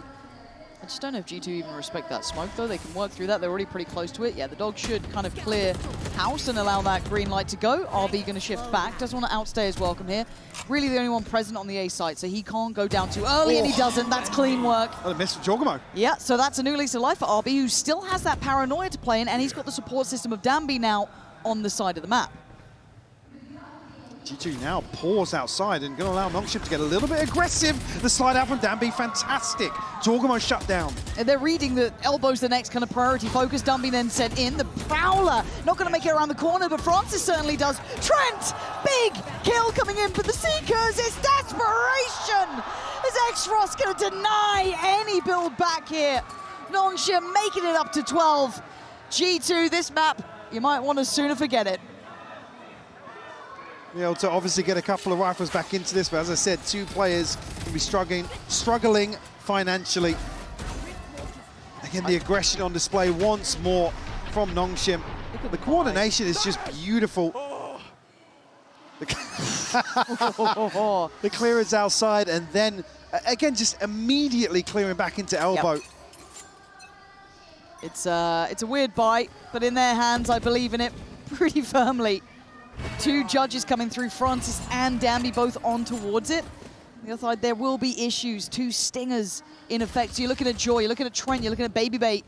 Do some big damage here. Don't quite know about the setup on the B main side. That could be, well, it could prove fatal. Francis is one of the judges, yeah. And I don't think the dog quite cleared that close corner. So Francis gets play on this. Oh God, it's the spike over here with Trent too. C sent over the top. The confirmation here, Ivy actually takes a ton of damage, and that's going to bring G2 closer to the judge of Francis. This could be catastrophic. He's got no TP out. Francis is committed on this one, and he is set up. He has massacred G2! He takes down a third! From 0 to hero in this map. As now you're left with what remains of G2, Leaf and Valorant to try and put it together. And Leaf just wants to make it through middle. But Dumby nearby. And Valorant does get a look in. Oh, and he gets more than a look in. He's got two himself. Valorant making something out of nothing. As Dumby gets closer though, the final boss to try and get past. Leaf stunned up, dead. Dumby, he can do it all himself right now. Valorant, who's put on numbers, holds his own. Still keeping life among the G2 side. Keeping Nongshim away from that 13th. I mean, it just comes so close to going wrong here for G2. Francis does so well to get Trent as well. It takes 4 kills from Valorant to keep them in this. Ult's now started to come online for Nongshim though. G2 certainly can't let their foot off the gas. No. No margin for error. 0. Pit and a divide available for them. Source looking curious here with the Sheriff, and would you believe it? A bucky in hand for Danby. Yeah, it's staggering. Again, good info, and just unwilling to relent. The aggression going to be met this time. G2 able to quell it, to handle it, to tame Nongshim just a touch. There's only 5 rounds, potentially now 6. Is Ivy the last one to try and do anything about it? G2 would love to keep 4 up. Yeah, huge round in terms of stabilizing the finances here. Brilliant. Valorant to clean up once more. Able to now get a buy comfortably behind them, but look at what's being stacked on the other side of the board. Oh, got the odds. Halfway to the pit as well, the only thing missing from having everything available here. Let's go. Nongshim might just try and pull the trigger here in round 19. Round by round affair now, isn't it? How long does G2 get to live in this space? It would take 6 to bring it back all even. Nongshim, as you highlighted, those ults are looking terrifying to me. G2 obviously going to be extremely paranoid here towards this choke point on B. 3 players on the side of Nongshim, and technically 4. Danby can be here in the blink of an eye. Just to retrieve the orb initially. Prowler dealt with, so presence still shown by Baby Bay on the way out, but Nongshim immediately turn their heads towards mid, and they're going to start walking. Oh, is this what it comes down to? A little bit of the battle in middle. Danby is here. Jorgamo just completely out of sorts. Divide goes in, and it looks like G2's attention turns back towards B. There is still a player on the other side of the divide. Dumby doesn't get to see him leave. Going to be let off the leash a little bit to maybe make a play up middle, be the dagger in the back, but they still need the plant. They still need to try and hold on to this side of the map. It's going to be seen. Baby Bay gets his ankles broken by Danby. Leaf has to be the hero of the hour here, but still behind the divide. They're on the site. They've already tapped the spike. Leaf strikes, takes down 1. Danby gone. Paranoia comes in, flies through, is now pitched. Oh, he can't make it out. RB's caught him, and the 2v2, Valorant and Trent. Trent stands his ground. RB. Got a little bit of time, but a player to the left and a player to the right. Can you find any of them? No! Trent finding salvation for G2 and pushing up to 7. G2 just clinging to life here. It's a huge investment coming through from Nongshim as well. They feel like they've got this in the bag. Yep. A late lurk from Leaf dismantles this retake attempt, and Trent just comes alive to find 3. RB unfortunately caught off guard there with a drop off the wall and a chance to find that for free. 5 rounds now. Timeout called for Yeah, well, Nongshim. 5 rounds, but the snowball round is gone from Nongshim. That 1 round you get to sit back and wait for, regardless of the outcome. This is now off the table for Nongshim. Spot on. You're looking at the buy they're going to be working with as well. It's going to be Sheriff's bits and pieces. You could imagine maybe 8 for G2. And it starts to feel possible. I don't want to get ahead of myself because you can see how close these rounds are. No, it already feels possible. You're in? Yeah. You're in on this? Not all in, but I'm saying it feels possible. Okay. G2 are on the brink of a very, very powerful ult cycle. They've got the pit here to secure a post plant, the Seekers to really open something up, and Baby Bay just missing one. Chance here to find 8 for sure, but you look at how far away Nongshim are in terms of the lion's share of ultimates. There is a chance for G2 to string a couple more together. And if I'm not mistaken, I think Dumby was on 21 kills in that first half. I think he's sat on 25 now. So it's been a much quieter affair here, struggling to find that same level of impact, but it takes one round, it takes one moment, and it takes being in the right place. These anti-ecos have to be absolutely clinical from They G2. do, because look what's happening here. Does G2 read this? Are they prepared for this? It looks as if he knows. Well, the dog dealt with, but they're still going to go, and Dumby is going to be once again handled. It's Francis to get a kill back here. Jaw, there is an army against you, man. They're just taking a fight. It's deathmatch, and it might be the death of G2. Trent doesn't have the bullets to do it. Leaf has to save the day. You're looking at Nongshim. You're looking at what they got left. Leaf can read this. He's seen the utility. Is ahead of it by just a touch here. He's vulnerable. He certainly is now. Decay's trying to come into effect. He wants the spike, and he won't get it. Desperation in the end. I'm happy to not see an adjustment. Yep. But also, what can you do in terms of the macro, the micro, to really clean up some of these? Because you can't let this pass you by now. No. We always talk about map 2 being a dominant response from a team to come into the decider. And it being such a huge positive now with Nongshim in control of the tempo. You already see the intention very early on here. 4 players walking mid. Yeah, they are making no mistakes about this. They want to carry on as they established in that map 2. And I'm sure the coaching staff and the players had to get their heads right for G2 after that second map. Leaf going to be found, I'd imagine. Oh my God, he still gets 1. The value of that alone is rather impressive. But Jaw, it should be handled. Huge that Ivy gets that kill as well. And Danby starting to take space on the site though, right? Like this is where it gets sketchy. Baby Bay from up above, still gonna catch 1. Does he get to find Danby? He doesn't need to. Valent's got his side, and now they can start building towards the back of site. But again, this just looks solid from G2. They've actually stabilized quite nicely there. Absolutely, a ton of threat towards the back lines, and again, ticking the right box to go aggressive elsewhere. Ivy, only crucial kill, but G2 able to weather the storm of Nongshim. Leaf, by the way, just the sort of player that in these situations will still get you 1. Yeah. It's so important in some of these rounds that are so down to the wire. And he really shone in map 2 for G2. Oh, he did. Even when it felt like there was no signs battered. of life. Yeah, he was still putting up some numbers. Nice and consistent when it comes down to it, in my mind at least. Now, of course, the buy is going to be somewhat pressured here. But then he's got a shorty. Yeah, so I'm still... Oh, he's heard, though. Heard on the reposition. That's lovely. If that is going to be the game here, the Leafs lurks are just going to catch him if he's on his own, if he's trying to make an individual play. But Baby Bay, speaking of individual, going to just try and divide and conquer. Does go down. Don't mind him having that killer instinct, allowed to kind of do it, especially if Jaw is doing this. Now, this is what I wanted, right? That shotgun battle, Jaw, iconic with it. And obviously, Danby, yet to see it come into hand. So this is going to be one of those fun games, I feel. Malin and Jorgamo looking to maybe push a little deeper in here. RB down to 30 HP. Sauce on 52.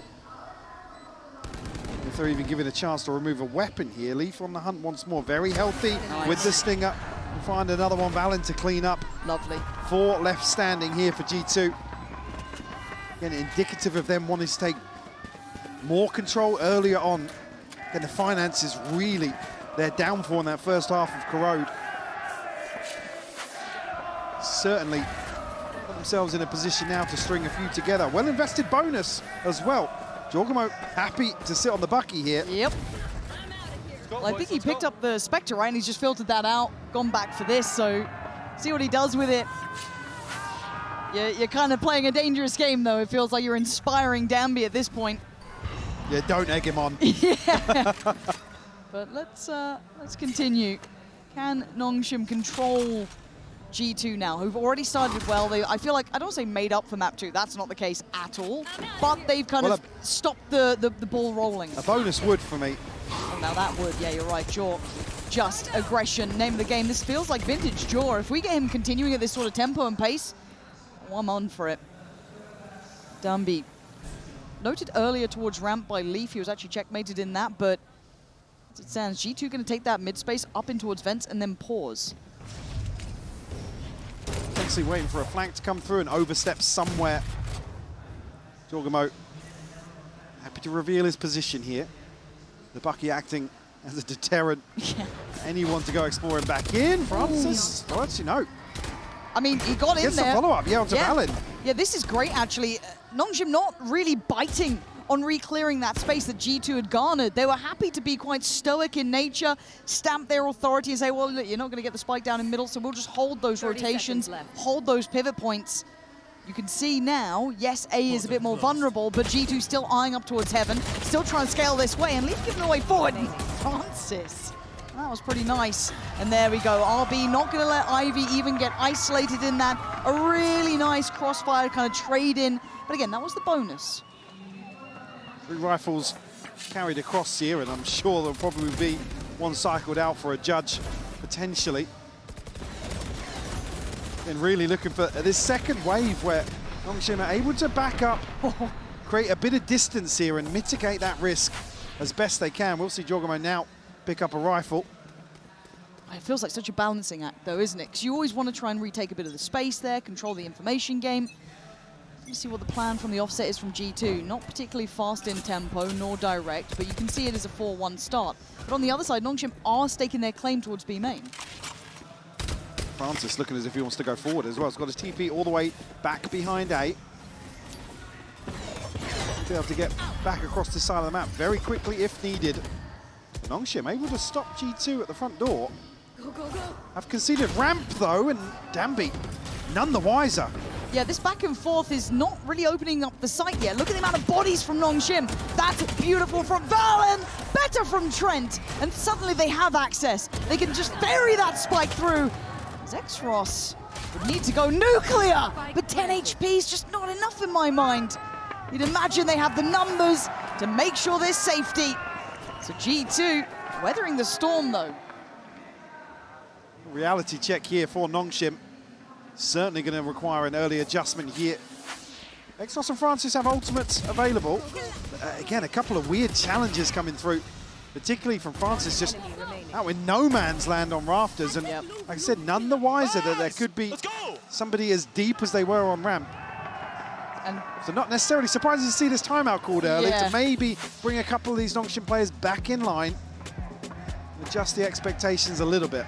And I think that's exactly what it is. Maybe just trying to find their footing in this game, because it feels like for the first time, even with Abyss in mind maybe to a degree, that G2 are really kind of just taking the tempo themselves, executing game plan. It looks very much on the same page. They haven't really been disrupted by Nongshim. I haven't seen that same level of aggression coming out from Dambi. I haven't seen that same synergy. Hard to make happen though, because again, look how deep G2 were starting in that round as well. They were waiting to see if there was maybe an overextension. And for me, the Coinbase win condition certainly coming out this timeout is around that defensive proactivity that we saw on map 1. Nongshim can align once more, really take the fight to G2. We were talking about it was the execution, really, a few weird engagements, lacking the firepower in some of the situations where, like I said, Nongshim usually flourish, and where we saw them flourish in map 2. And it's gonna get harder, I think, to pin down G2. The further they find their footing themselves, the further they read into this game. We have some heavy hitters, and it's not necessarily the names you'd imagine at times, because it's not just, you know, the Jorgamo show, it's not the Baby Bay time, but it is kind of Leaf and Valen, right? Well, just putting in shift in work. this sort of approach, it's not even, you don't want to see numbers. Jorgamo's splitting sight lines, forcing readjustments early on from Nongshim towards site. So even if he's not farming kills, still doing his job here. And Leaf, speaking of, gonna have to hightail it away. RB that prowler. here, yeah, dealt with it becomes readable, right? Yeah. But I like that, though, from G2, that they are trying to put it together mentally of how they want to try and navigate these potential threats. You see a smoke like that, you're going to have to start clearing it with utility, put some intention behind it. But again, for Nongshim, this is a lighter purchase. They had a couple of threatening pieces there, that Bucky with Danby, a couple of Sheriffs. It's not without threat, but again, G2 look pretty buttoned up here. Baby Bay leaning in on this one. Waiting for the goer. Smoke's gone up. And they're going to start building out now. Danby going to try and see if he can fly towards that pillar. And here we go first. Oh, that's nice from Baby Bay. That's got to be a feel-good for him. Does fall, but the Eco Cobra striking once again.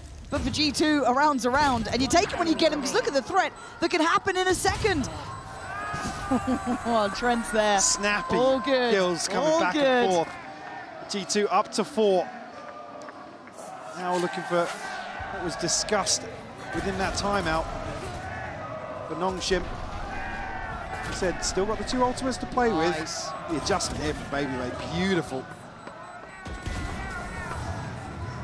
Crispy for Trent on the cleanup. The other side though, G2, a couple of ults of their own, particularly the divide in the pit, that can really slow down one of these post plants. So they're able to get themselves a plant here towards A. They are initially positioned with a late lurk outside B main. Identified by the Prowler, but not backing away just yet. Not pulling the rotation either. Danby a little bit closer towards ramp here. They're going to be able to wait out this first TP timer from Francis. There it goes. And there goes G2. Right timing. There is a... Oh, that's lovely! Pathing from Baby Bay. Oh, just couldn't quite find Exros in time. And actually, Exros got just 2. How did he get the second on Jaw? He's dealt with the front line completely. And now G2 having to really bank on the back line. Francis having none of it. Fighting back forward. Gets a second. Valen fights to himself. It's a 1v2, but the spike's not quite to hand. Just a little bit further away. But with 45 seconds, he's got a chance to make something out of nothing here. The slip back up through ramp here, and Nongshim trading places. See the awareness there from RB, and they've walked the smoke. Valen's going back. Yeah, reading this. This could be miraculous. It's not to be for him. But Exros finding that second on Jaw was heaven sent. The first on Baby Bay, fair enough. It was a drop into the smoke, even though I think he was hindered. I was going to say, Baby Bay actually reading perfectly the situation here. Absolutely right. Yeah. Saturate into the smoke, and it's only because he's playing so deep on this that Baby Bay's expecting him to retreat back towards elbow. Great stuff anchoring towards the A site here. Nongshim will find a response. Okay, might be a set piece here around Baby Bay. Towards mid, considered the early investment there, but maybe sit back and wait a little bit. Yeah, and I like this kind of gear change from G2. We've seen it in a couple of rounds. Just a little bit more patient at the beginning. Don't want to allow any silliness to happen. And speaking of that set piece, here it is. It's set in motion, this play up towards heaven, up towards rafters. Get Jaw involved, get him invested. Counter ult comes in though, and Danby goes flying! 3 critical kills, and Nongshim are back in business. The Nightfall to set him up for success. Absolutely lapping up rounds like that. Beautiful stuff, and it is a joy to watch him play like this. Call it cheese, call it what you like, but... Oh. I mean, what do you do? Avoid him. Run. Go elsewhere. A few of those rounds where the stars just align for Nongshim. Danby's allowed to do things like that. It's very little you can really do. Oh, look at them pulling rotations. An invested fake here with the Nightfall, with everything else, but I think RB's going to know, but yeah, very early on here. He's got his TP, and actually the catch here from Ivy. Crucial, Francis, to find the second as well. Danby's already here with the ult. They're here so quick. That spike is trying to get out of there. Valen wants none of it. The brick wall of Nongshim made it there in time. The fact they got back so fast. Marvelous. This here, the difference being Francis has the benefit of the timing on the TP. They may be reading that they've adjusted ever so slightly, but great catch by Ivy, just as he's transitioning back out of sight. Still, 3 left standing, plenty of time left on the clock here for G2. They just shouldered that corner. Danby might have the shock of his life. Oh my God. Okay. This is weird. Yeah, it is. And now here in the Prowler, he has a look, but he's forced off the angle, but can they make it towards the site? Yes. Okay, spikes on. They can get a plant here. 3v4. Francis has ult. Nothing to bank on the other side. Trent trying to posture up. Look a little intimidating, but a shoulder check from Danby, and here's the ult. Francis wants to get them back in here. Dimensional drift going to open up the possibilities here. Information game favoring Nongshim. But can he make a move off the backside of that? He's committing, and that sets up Danby. It's a perfect crunch. Nongshim had a plan in mind, executing it to perfection. Breaking the crosshair placement here, forcing G2 to react to a bold play from Francis. As if they're able to stabilize pretty quickly off of what felt like a one-sided affair for the opening 5 rounds at least. G2 up against it in terms of the finances once more. We'll see investment here probably to try and capitalize on the pit if they can get themselves into a post-plant situation. I got to say it again, Francis coming alive towards the back end of this series. Yeah, big credit to him considering map 1 just felt like he wasn't able to get the ball rolling at all. Now a very direct approach. It's RB on the receiving end. Decides to get out of dodge, which, well, I say that. He's gone back in. He never really left. He's still here. RB! The TP the second time. Just insane. He faked me out. I thought he'd gone back to default. What a play, man. Watch this. They had no idea. Oh, it's marvelous from RB. Nice! Let's go. Just like that, they're 1 round to the good here. The first half of Split. Already noted, pit and divide here didn't even become a factor in the previous, so G2 still another chance to rely. Francis, though, on the operator now. Bit of a curveball in terms of the tempo here. And some of these early points of congestion. Look at Nongshim walking all the way in. Prowler's gonna find it, though. Do they really want to continue the fight? No, G2 don't like that at all. Something doesn't feel right. They've got great progress towards middle. They don't need to bank on it, but it does make it feel one-dimensional. It doesn't make you feel safe in a post-plant, so their eyes turn towards the A site. You can already see Francis preparing himself. That operator is waiting. And he's actually got the lighter side of the setup as well. In terms of this split. Oh, baby Bay! Ivy! Just falling like flies here. Ivy holding that push-up, reading the intention, and Francis gets out of dodge. How is he alive? You can't get away from him. Omnipresent in the round. Sure thought he got a new lease of life there. Certainly not the case, as now going to spot Valen out. Already reading the trends, not too far away either. And 30 seconds left. 30 seconds left to work with here. Alan and Trent looking to get back into vents as Nongshim breathing down their necks. Yeah, they're on the run. Might be able to get a plant, but a 2v4. Can you stabilize? Yeah, to really contest Nongshim. They're close as well. Timing on the plant is awkward for G2. Yeah, they're close up towards heaven. Trent's going to need a bailout. Big first pick, though. Paranoia, stunning. Yes. It's got both of them. G2 have to fall towards Pillar. Try and find a corner to play from, but RB is ready with Francis, who's had impact this round. You said it. We've seen it. Nongshim starting to find their form here in map 3. Again, I'm just concerned for the back end of this first half now. I mean, Jorgamo is absolutely lost inside that orb, but I mean, look how clean this is from Francis. Yep. And the final 2 will force a timeout here from G2. They're now 2 behind. And still sitting on some of these ultimates, but like I said, I haven't really come to a position where G2 comfortably, in terms of the initial plan, can get themselves onto site. So certainly for me, the Coinbase win condition has to be around finding this investment and sticking the landing.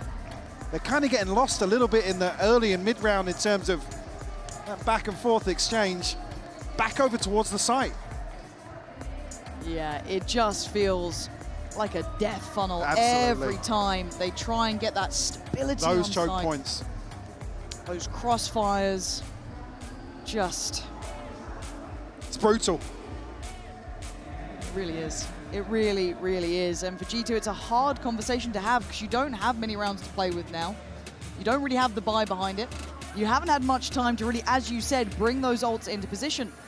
Those Coinbase win conditions, passing them by, Michael. Really are. A string of rounds now. Nongshim to get up to 6.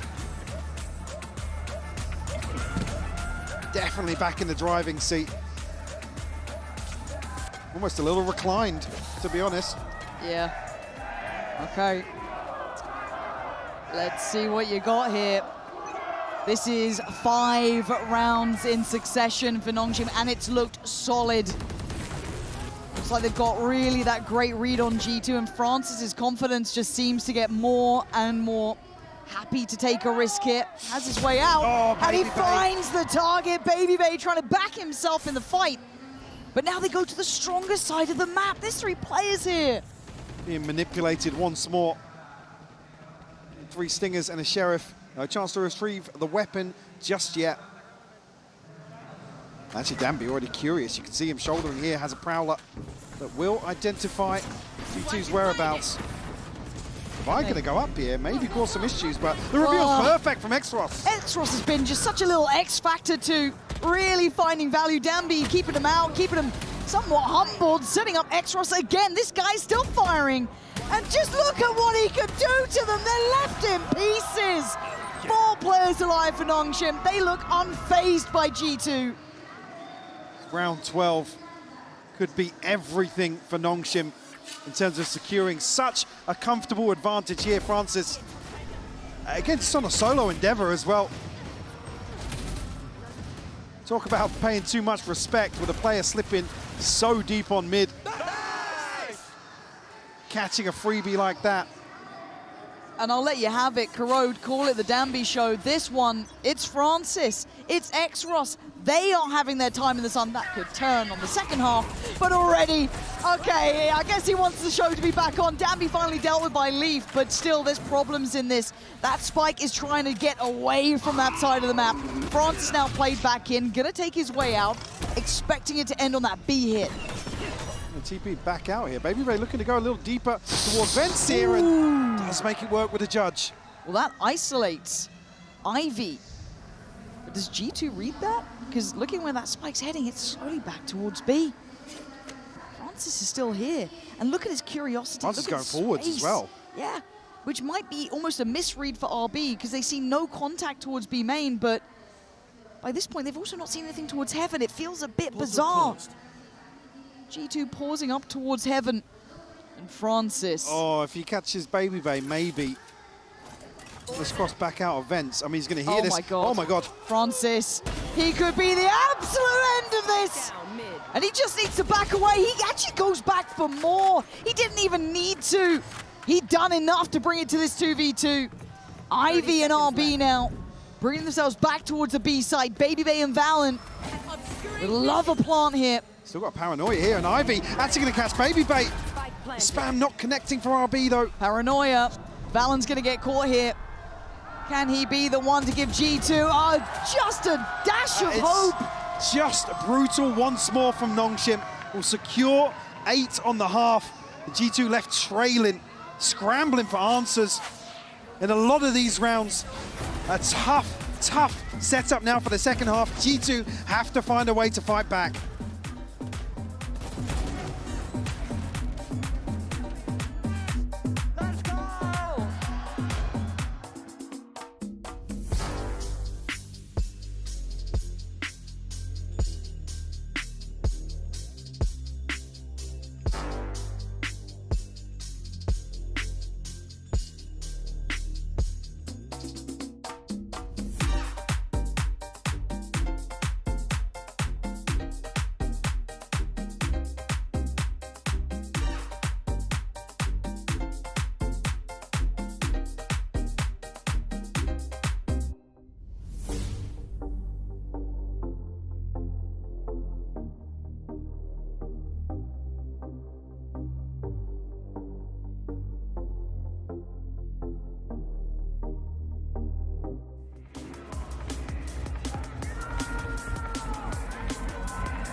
8-4, Mike. Nongshim, you thought after map 1 this could have been a worry, right? You were thinking, oh, maybe it was a flash in the pan. They can't do it against the likes of G2. But then from map 2 to map 3, it's all starting to become a reality. As G2 look a little stressed in this one now. Yeah, they do. You can see it on the faces of the players. 7 rounds here from Nongshim in succession. France is taking control alongside Exros of this deciding map. But this is the half where I'm scared of Danby. Oh yeah, I'm terrified of what he can do. Oh dear. Because again, you got to give credit in my mind to Exros, to the rest of the team who've been setting up. I mean, RB, even RB, Francis. like it's 5 kills, but his ability to anchor the B site was great. Was perfect, time and time again. It's only really on the anti-eco where he gets shut down in the smoke where he fell short, but absolutely did his job. Ivy catching crucial kills in terms of the other side of the map as well. Everything aligning here for Nongshim. An uphill battle for G2. Got to start with a pistol here. With a conversion string together again. Not had the benefit of the finances. So another scoreline deficit. Not boding well at all for them. And you can see how deep G2 are trying to hold this A site as well, completely giving up heaven control. BabyBay's eyes turn towards it, but it's a very passive hold, potentially expecting this explosive approach from Danby. And it's a right read, it's a really good call, but can you still handle it? Ivy, oh, you may know what's coming. It doesn't mean you can stop it. Nongshim again, just vicious in approach. So Francis should catch. It's actually Ivy to clean up with a third. Last player, Jorgamo, to find to prevent a flawless, and he does. That's about it, Ivy. 4 with the Sheriff here to put Nongshim on 9. All smiles, Mike, I can see it. They know what they're doing to them. And it's that great feeling of, look, they've tried to prepare, they've tried to be ready for what we're about to do. Doesn't make a blind bit of difference. This is one of those situations where you could prep all you like, and it's an any given Sunday affair. Really they show up and they frag out like this. There's very little you can do to stop a team like Nongshim. Here. Buys in G2. I was going to say frugal on the side of Nongshim, but you're right. Buckies and Stingers. Can Nongshim identify this early enough? They haven't really relented, Nongshim. They don't really care. It's Valin trying to put up a bit of a fight here. Denies the first, and actually Leaf on the follow-up. That's better. Danby's the one to at least get it back in towards some sort of safety, recover the Bulldog, and then maybe get the plant back on board. That is a great question. Now Ivy's got it, yeah. Okay, but again, 4v3. Nice approach on the site. Good trade for Leaf. They're chipping away at them, and they have the numbers game here. But it's down to the rifles. That's the scary part. Stingers on the other side. A Bucky with Leaf. A wide swing. Putting Ivy on notice. Oh my God, he's trying to play the time. Oh, what is that shot? And he's got to do it again. Trent's got him dead. Not done yet, G2. Holy hell. Ivy just stood there with a snake bite in hand. Trying to play the timing, but Trent on the cleanup. The investment here from G2 pays off. Leaf with a great catch. With just a classic, I believe. A lovely little reveal with it too. Okay. Yes! I mean, let's go. It was pretty much on the line in that round, it felt like. And it's certainly not stabilized the purchase, but they will come out in a better position from it. Am I seeing a hero rifle with Ivy? And a hero Bucky. Oh, no. RB fancying a bit of that. Why not?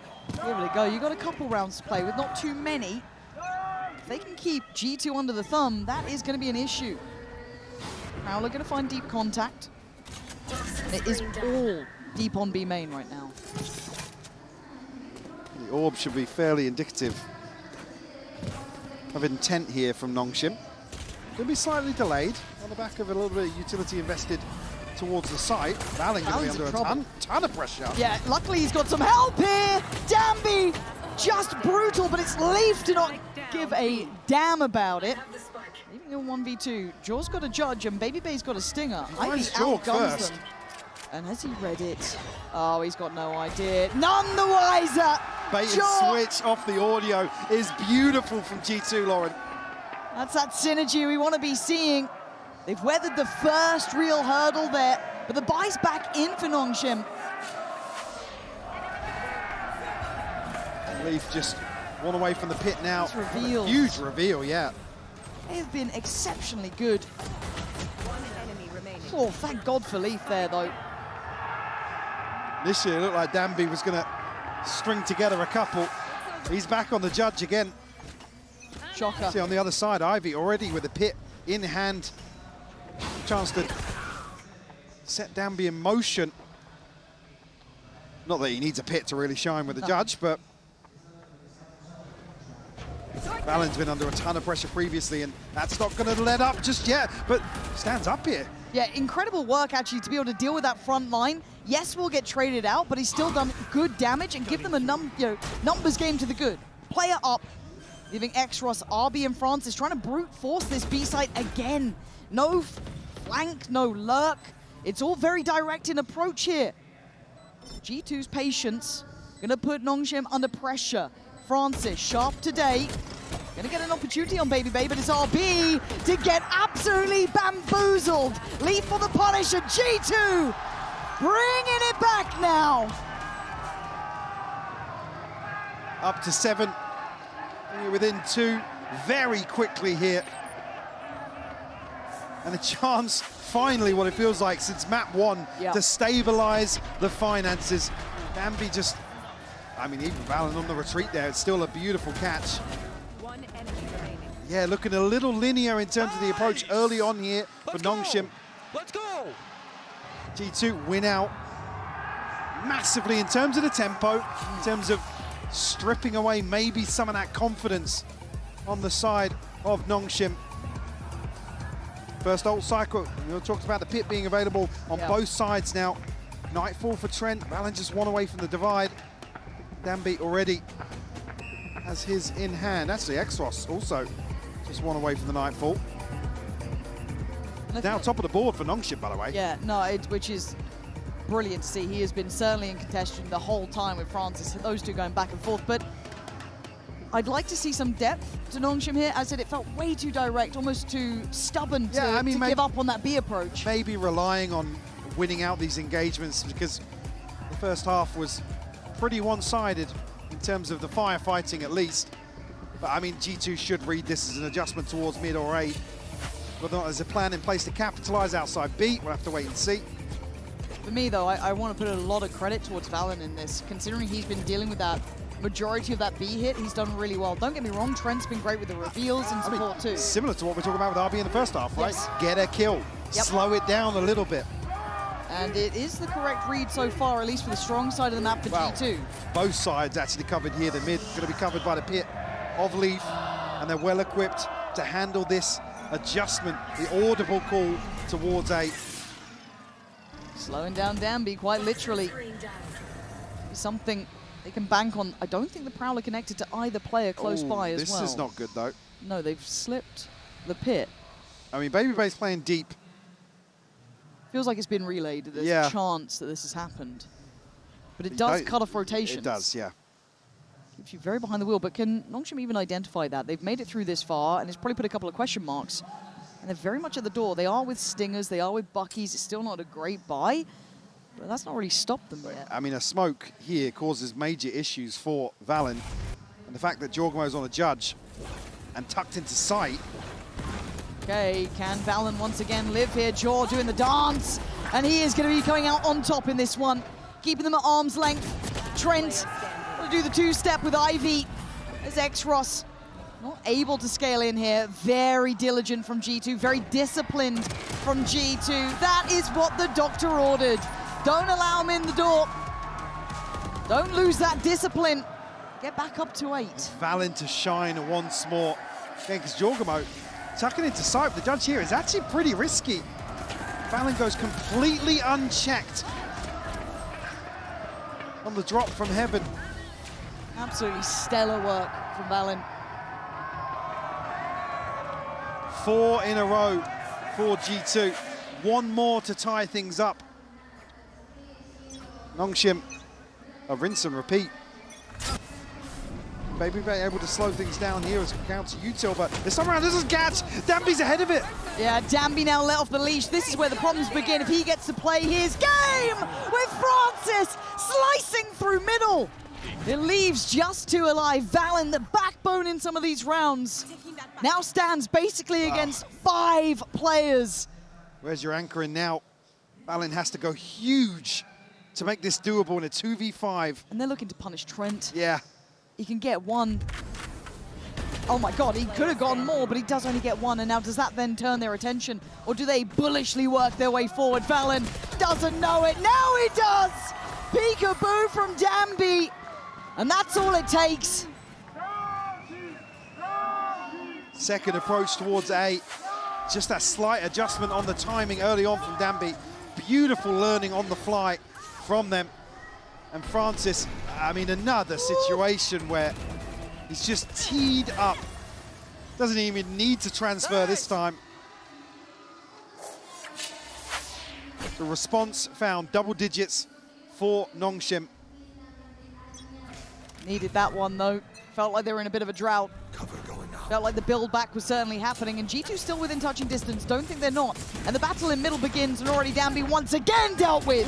Difference coming in the form of Leaf this time. Follow-up found as well. Looking out of sorts here. Really off timing in terms of the paranoia. You can see nobody's affected until Danby's fully dead.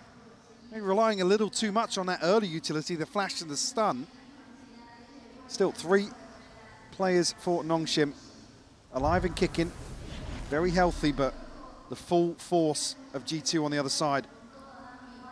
Leaf solid, shouldering this deeper by stairs. Valen needs to be careful to not get caught out in case he steps too far. I don't know if he got seen. It looks like Exros is on it. So now he should be on red alert, considering he got contact over towards Leaf. Spins around, but he is already seen, right? That was the issue there. Jaw now going to be called into attention as well. Nongshim not particularly afraid, but caution being aired here. Valen does get outdone. Leaf on 3. As RB, the last remaining Bastion, but that spike being where it is a problem. 2 players waiting. Oh, quick grab on that. All right, fast hands, but you got to be fast on that trigger if you want a chance in this seized and held G2. Banking on Leaf for a bit of brilliance, but he's got him there. And that felt like a little bit of a misstep. Yeah, the timing here, you can see the paranoia just landing as Leaf catches the headshot, and then he's teed up for Francis, right? Issue being, Danby can't succeed on some of these pacier hits. Nobody can really go alongside him. A fault maybe of over-reliance on Danby delivering there with the judge. So, I mean, let's be honest, before we found 3 in a similar situation, certainly expect him to deliver again there if the paranoia does connect. Spam back through this orb, but nobody on G2 willing to greet that. Jorgamo a little curious towards B main. I like the space taking. Good reaction. RB is on the case. This has been his complete area of control, but he's gone down. So the reactive play from Nongshim wants to go towards heaven, but then you've got Valen here. You've got Leaf deep on CT. You don't even have B main control. So surely you can't go that way. Are they trying to fake this? They absolutely are. Gonna maybe set something up towards his A side, but look at the passive hold from G2. Baby Bay will be identified here. Yeah, able to recall back out.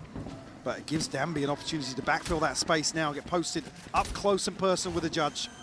Trying to hold that CT space.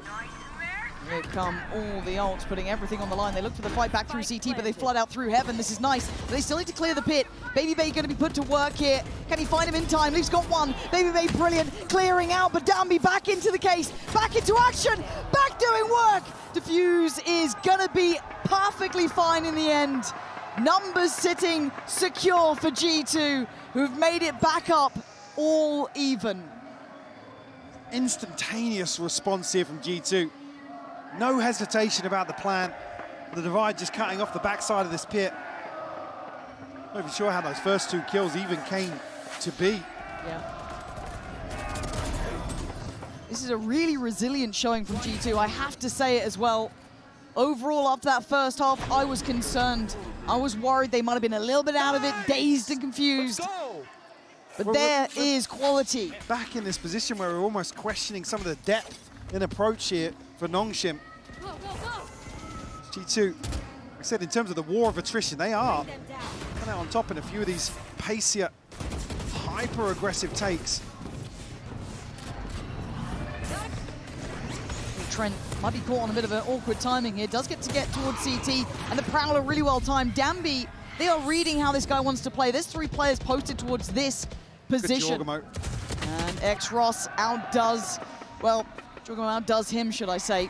So again, they are reading this well. G2 can't walk back into this too lightly, though, because there is still threat here. Danby's taking a lot of damage, but they want this brawl, and that's great from G2. The read is there, Mike. They are understanding the intention. Just playing range, tuck back in. RB's going to be able to slip to sight, find the plant here. Ivy, rifle in hand. Can they recover this? It's a 3v5, but able to stabilize for a moment here. And Francis? Oh my God. Hello, Jaw. Jaw's got him dead. Good follow-up from RB, but the numbers are just so strong. This would need miraculous work from Ivy. Stunned up and seen. He has been put to bed as G2 actually taking the lead here. It took 21 rounds for them to truly look in form, but now they've hit it. I don't know if Nongshim have an answer, Mike. It's starting to dial things back a little bit on the side of G2. He said reading the situation perfectly. Danby just chomping at the bit. Rabid in approach. Try and make that Bucky work. That's 3 rounds in a row now for G2. Couple of ultimates now online. Lacking in that department for Nongshim. And back to the drawing board. Maybe see a rinse and repeat of that previous take towards Heaven. Oh, it should be it now. Do you full send it into a pit? Oh, okay, yeah, I thought he was on the money for that yeah. one. Absolutely not. Danby somehow gets the better of him here, and that feels like the first time they've had a player to the good with no trade in quite some time. Francis as well, actually still on 78 HP.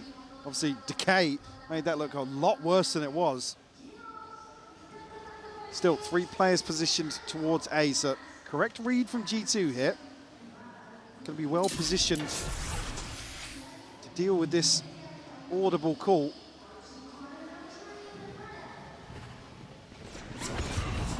Right place. They're going to give up the site. This is the exchange that almost is agreed upon, but Baby Bay vulnerable, still wins the fight. Ivy looking to trade it back in, but he can't deal with the pressure. Ult comes down on top, and they're going to try and shut down on one of them. It's Ivy to fall. G2 with a vice-like grip, trying to claw back into this round. Oh my God! Danby, what is that? And now just Jaw, who was so far away from this, having to slowly work his way back over. And it felt like a break. It felt like a breath of fresh air. But Jorgamo, I don't think you're going to get past Francis. You can't! 11-11. The depth is there from Nongshim, making it count when it matters. You even noted the first time really they got away scot-free with an opening engagement. Some damage, yes, but a great catch here onto Leaf. Danby just comes alive, and I mean, the cat, it's rare you see him have to take a second shot with a judge. He just lands the opener. A turn of pace at the right moment in the round. Wrong for G2, but yeah. Timeout. Nongshim able to find a response. Last timeout here for G2, ahead of round 23. In terms of ults here, a little off kilter for both teams. Jorgamo still sitting on his, and RB on the other side.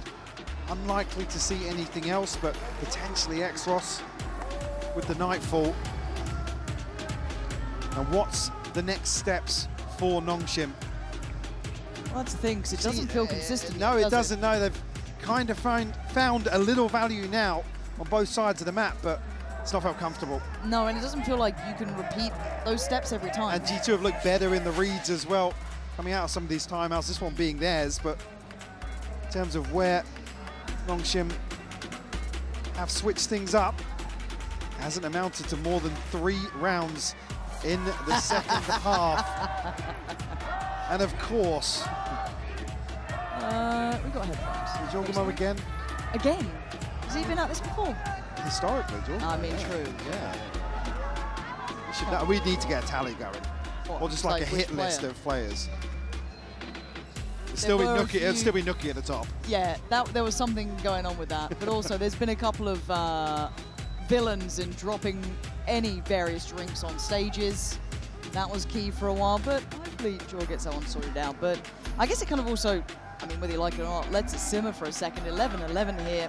A great showing, and actually I'm glad we got to map 3, because the first 2 felt like we saw the strengths from either side and also the weaknesses from the other. Right, it felt a little bit one-dimensional, it felt a little bit one-sided in both cases. Split, it's been streaky as well, though. You look at the run around, it has been kind of just these mad runs, 6 rounds, 4 rounds, 3 in a trot, and then finally a break for Nongshim, and it felt just an untraded kill set that up. Very polarizing in terms of both teams' ability to string together rounds. But for me, to ask G2 to string together another, I mean, they got the ball rolling. Like I said, it was only, what, a 4-player stack in that last round of Corrode. And in Eco, just Sheriffs. Unfortunately, G2 feed into it. Other than that, they've done the hard work in terms of getting back in control of that map. They've absolutely done that once more here. Obviously, tied up 11 apiece, but 7-3 on the second half for G2. In my eyes, done the hard work once more. Yeah. Does he need help? Oh, there we are. Are you okay? It looks like a replacement of the earbuds itself, yeah. Okay. Fascinating stuff. Yeah, this is going to take a second or 2, potentially. So let's get some insight into the double duelist meta and how NRG are going against the grain. Jog him out. Out here in net. Get the transfer. Nice. Hey, what the was that? Double duelists have been dominant in Santiago. The double duelist, chief duelist, double duelist. The 1-2 punch of space-making agents and a defensive anchor have prioritized duelist-based comps more than ever. Playing against double duelists is just super stressful. What was that for G2? You can't let them do that. I think the duelists inherently have a little bit more oppressive util. Duelist utility has gotten more valuable, whereas information is harder to get because of the initiator utility nerfs. So that means either you do a lot of work to try and figure this out, or you do the simple thing and just charge people. NRG now stands to be the team going against the meta. We're playing to counter the meta, and teams have to adapt to us. There is just no way! There have been other teams in Kickoff that were trying to play this style. They're just not the 2025 World Champions. With 6 teams remaining, it is going to be an exciting, fast-paced playoff stage. 저는 한 명밖에 안 죽은 줄 알았는데 2명이 죽었더라고. 그래가지고 이제. And I personally can't wait to see who comes out on top. Great point, me. Massive insight. Love what I'm saying. So, apply that to this series then. What are we looking at here? That's a different day rate, Michael. Okay. Sorry, we can't be doing that here. Hopefully all is resolved. I'm seeing headphones back on. It looks like we are pretty much good to go. It's still a lower third. Yeah, I'm standing up. I couldn't see it. I sat down, all right. But I think coming back to that initial discussion we were having, even coming into this map, Nongshim are just one of the examples that really runs away with this sort of play style. And there's very, like we've said it a number of times in this series, very little you can do once they get the ball rolling. And outside of maybe exploring some comp changes, in particular G2 on the side of, you know, experimenting with the veto, it's other things that potentially would really cause issues for a team like Nongshim. See, they haven't really seen that apparent here, but I don't know what we do for the rest of Santiago. Saw Jorgamo just toying with the idea of an operator there. Yeah, did he? He's gone for the Vandal for now. 5 more seconds to make up his mind. I think. Look at the mid start, though, coming out from G2 as well. Are they expecting presence down here? They're going to put bodies behind it, but you can see that this is a late look back, so this could be, again, a bit of a brawl here. Danby not too far away, and Babybay does have backup. There is a squad, there is a firing squad, and Danby's taking damage. Oh, it's lovely! Baited into the swing, and the punish comes in. Oh my god, RB. You are mad. You are absolutely mad for that one. And it looks all out of sorts. Nongshim looking shaky in this. Another round when G2 just run away right out of the timeout. Beautiful read and a catch in mid. Now Leaf set up here with a shorty. It should be 12. Leaf, right place, right time, and a dose of their own medicine.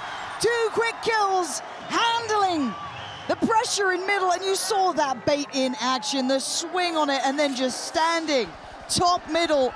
Jorgamo with a smile on his face saying, yeah, good luck getting Babybay. We're here ready. Even here, see Ivy trying to catch the backside of this towards A, but it amounts to absolutely nothing. G2 looking to seal the deal here with series point. Stingers in hand for Danby and RB. A couple of these pace changes just not landing for Nongshim. And well, solution being stick an extra body here. Couldn't do it with 4, let's try it with 5. And Danby gonna be sent in towards those vents. They've re-cleared over towards B main as a kind of exchange of space for G2, so they can post Trent up towards this, keep it on a bit of a deeper line, so if they do come back this way, which they are, it could either be an early warning signal or the downfall of Nongshim. What can Trent do about this? They can't identify him early. No tools for it, really. No. Ooh, but a shot like that will do the job. Does this open up enough? Valen has been magic, though, at dealing with this, right? He's always good for 1. It feels like he gets a number up here. That's the ult for Exros, though. A couple of key tools now, but look at Ivy as well. This could be everything they dreamed of. Danby trying to identify the players on the site. They've got him dead to rights. Danby doing magic work here for Nongshim. And of course, OT looking likely, as Babybay would have to go wild on this. And Danby, oh my god, he's deleted. Go on, Babybay. Let's see what you've got for us. He's put him on notice. He's put him on notice! Oh my god! You were so late to the party, but you made it there eventually. God damn! Ivy toying with the timing here. Allowing Babybay to isolate 2 1v1s. Francis, though, that shot. Jesus. To remove Trent from the matter. Look at this. Another situation, but Valen gets 2 again, by the way. He's a miracle worker, that man. It shouldn't have been that close, but Babybay put, like, and again, if you're Babybay, I don't blame you for not expecting him to swing from there. Ivy's way off in terms of the timing here. Like I said, I think he's almost expecting a swing from maybe boxes or hell, but yeah, thank God for that. It's only Babybay second guessing that allows Nongshim to force overtime here on the decider. Split, always the one to deliver in this situation. I am seeing an empty chair on the stage, so I think we can read into that, that player needs a moment. But beyond that, this is starting to heat up now, right? We're getting into OT, we're getting into a real thick of things. I genuinely thought Nongshim were kind of out of this one. I thought the G2 had it right. And I think they did too, to a degree. You look at how sporadic the rounds were coming in. This feels like a lifeline. And if that's enough to create a spark, I'm a bit worried for G2. This team, I'm still not sure about how they handle pressure. We're going to take a look at some less serious moments that have happened in Santiago so far. Get that shot done soon, mate. Oh. I killed him accidentally. I wasn't supposed to kill him. A decent start here. Yeah, they get the Molly missile. Oh, when he just walks forward and falls off. What was going through my head when I fell off the map? Honestly, I was like, I fell off the map. I fell off the map, bro. Backside, guys. I fell off the map. There you go. help. Startup brings it back to the grave. Swing out the 저가 jump. 저지르고 이제 나머지 다 잡고 엑스로스한테 이제 좀 흥분하는 모습을 보였는데 정원이가 이때 엑스로스가 이때 너무 웃기게 저도 같이 웃었던 것 같습니다. Does he have the clutch? Boom. He locks. Sit down, easy. Dead. Boom! Everyone stood up. I couldn't even stand up at this moment because I'm telling you, I had to pee so bad, bro. I remember like reading some science about like peeing and performing, like you unlock a new level. I don't think I've ever expected to have to discuss the theory of having to pee while performing, but thank you for the end of that one, I guess. What do you think the impact here is of that? Well, the tempo. He looks a lot refreshed. more calm. Yeah, a lot less pressure. Now, so actually, holding the stomach a little bit there. No, it's not good for you to be doing it. So maybe we see why Trent lost that fight. Maybe that was it. Just got to go. Pressure started to build for him. Yeah. Now, calm. What is my job some days, honestly? It's not going in the highlight reel, guys. Absolutely I'm sure you'll not. be throwing to that again in a couple of days. I swear we have more insight. casters. More Michael, insight we need from to get you please. on any of these, please. Features? Can we? Anyone else? I can't. Let's do a tech pause. SOT next. Brilliant, because we won't be in that one. No, of course not. Never us. Well, thank you for your patience if you are playing it along at home. We do appreciate it. Obviously, if a player needs to run off stage, they need to run off stage. Is what it is. Funny enough, we are all human. How bizarre. But let's Not Danby. bring up... yeah, apparently he's something a little different. Let's refocus here. At 12 apiece, map 3. Nongshim up against G2. And they are showing some real wherewithal on the Nongshim side. I thought they were toast, if I'm honest, in that second half. They are certainly not. They've dragged it back. And G2 have to once again pull themselves back together. Turn of pace here for Nongshim. Looking to pressure right towards this extremity here. Leaf shut down. Trent found as well. More aggression on the side of Nongshim. Will spur on Baby Bay elsewhere. Nice. Big hit from Baby Bay, though, but that was bloodthirsty on the other side of the map, but they've got a little window of opportunity. Jaw caught off guard a little bit by CT, expects to swing from heaven. Not there yet. Oh my God, this is bold work. Francis has been filthy, and he is patient on this in case someone tried to swing. It's not to be. Looking at the options here, Valen shut down as well. Nongshim just hitting hard after that. Going into OT, they have absolutely sent a message. We have no fear, and we will fight you on every front. Ray looking for something outside the smoke here, but nobody to greet him. Nongshim just letting this clock run down, force Baby Bay a little further forwards. God, he was close before, but this is so difficult with these numbers, man. Okay, Baby Bay, this would need to be an ace. Well, one more for the ult. Gonna fall 30 seconds Spike. left. Danby. Be the next point of action, potentially actually a drop from heaven. He's being toyed with, and X-Ross, the one to secure the first round in OT, putting Nongshim in the lead. G2 just caught off guard here. Trent and Leaf just dismantled so early on. I mean, look at the investment here. It's just overwhelming for only 2 members. Like I said, it spurred things on towards B for sure, but it's only 1 kill from Baby Bay. It's not enough impact to really swing things back in their favor, and G2 will call another timeout here. Yeah. Lots to consider. This is where it gets tough, though, because I'm starting to see Francis with an operator. I don't know whether he commits to it. Obviously, there's still time for adjustment as we are in timeout, but it is a concern, though, because it would be a they haven't seen curveball. it much, right? This hasn't been something they've depended on, so this could be a nice new look that they can just throw in. Well, they have a round to the good. Even to catch somebody like Jorgamo previously exploring towards B main, we've seen G2 look to get a little proactive outside of reading Nongshim very well on the defense, not just coming out of the timeouts, but some of the other rounds forcing them to explore towards A and mid. They were to greet them every single time.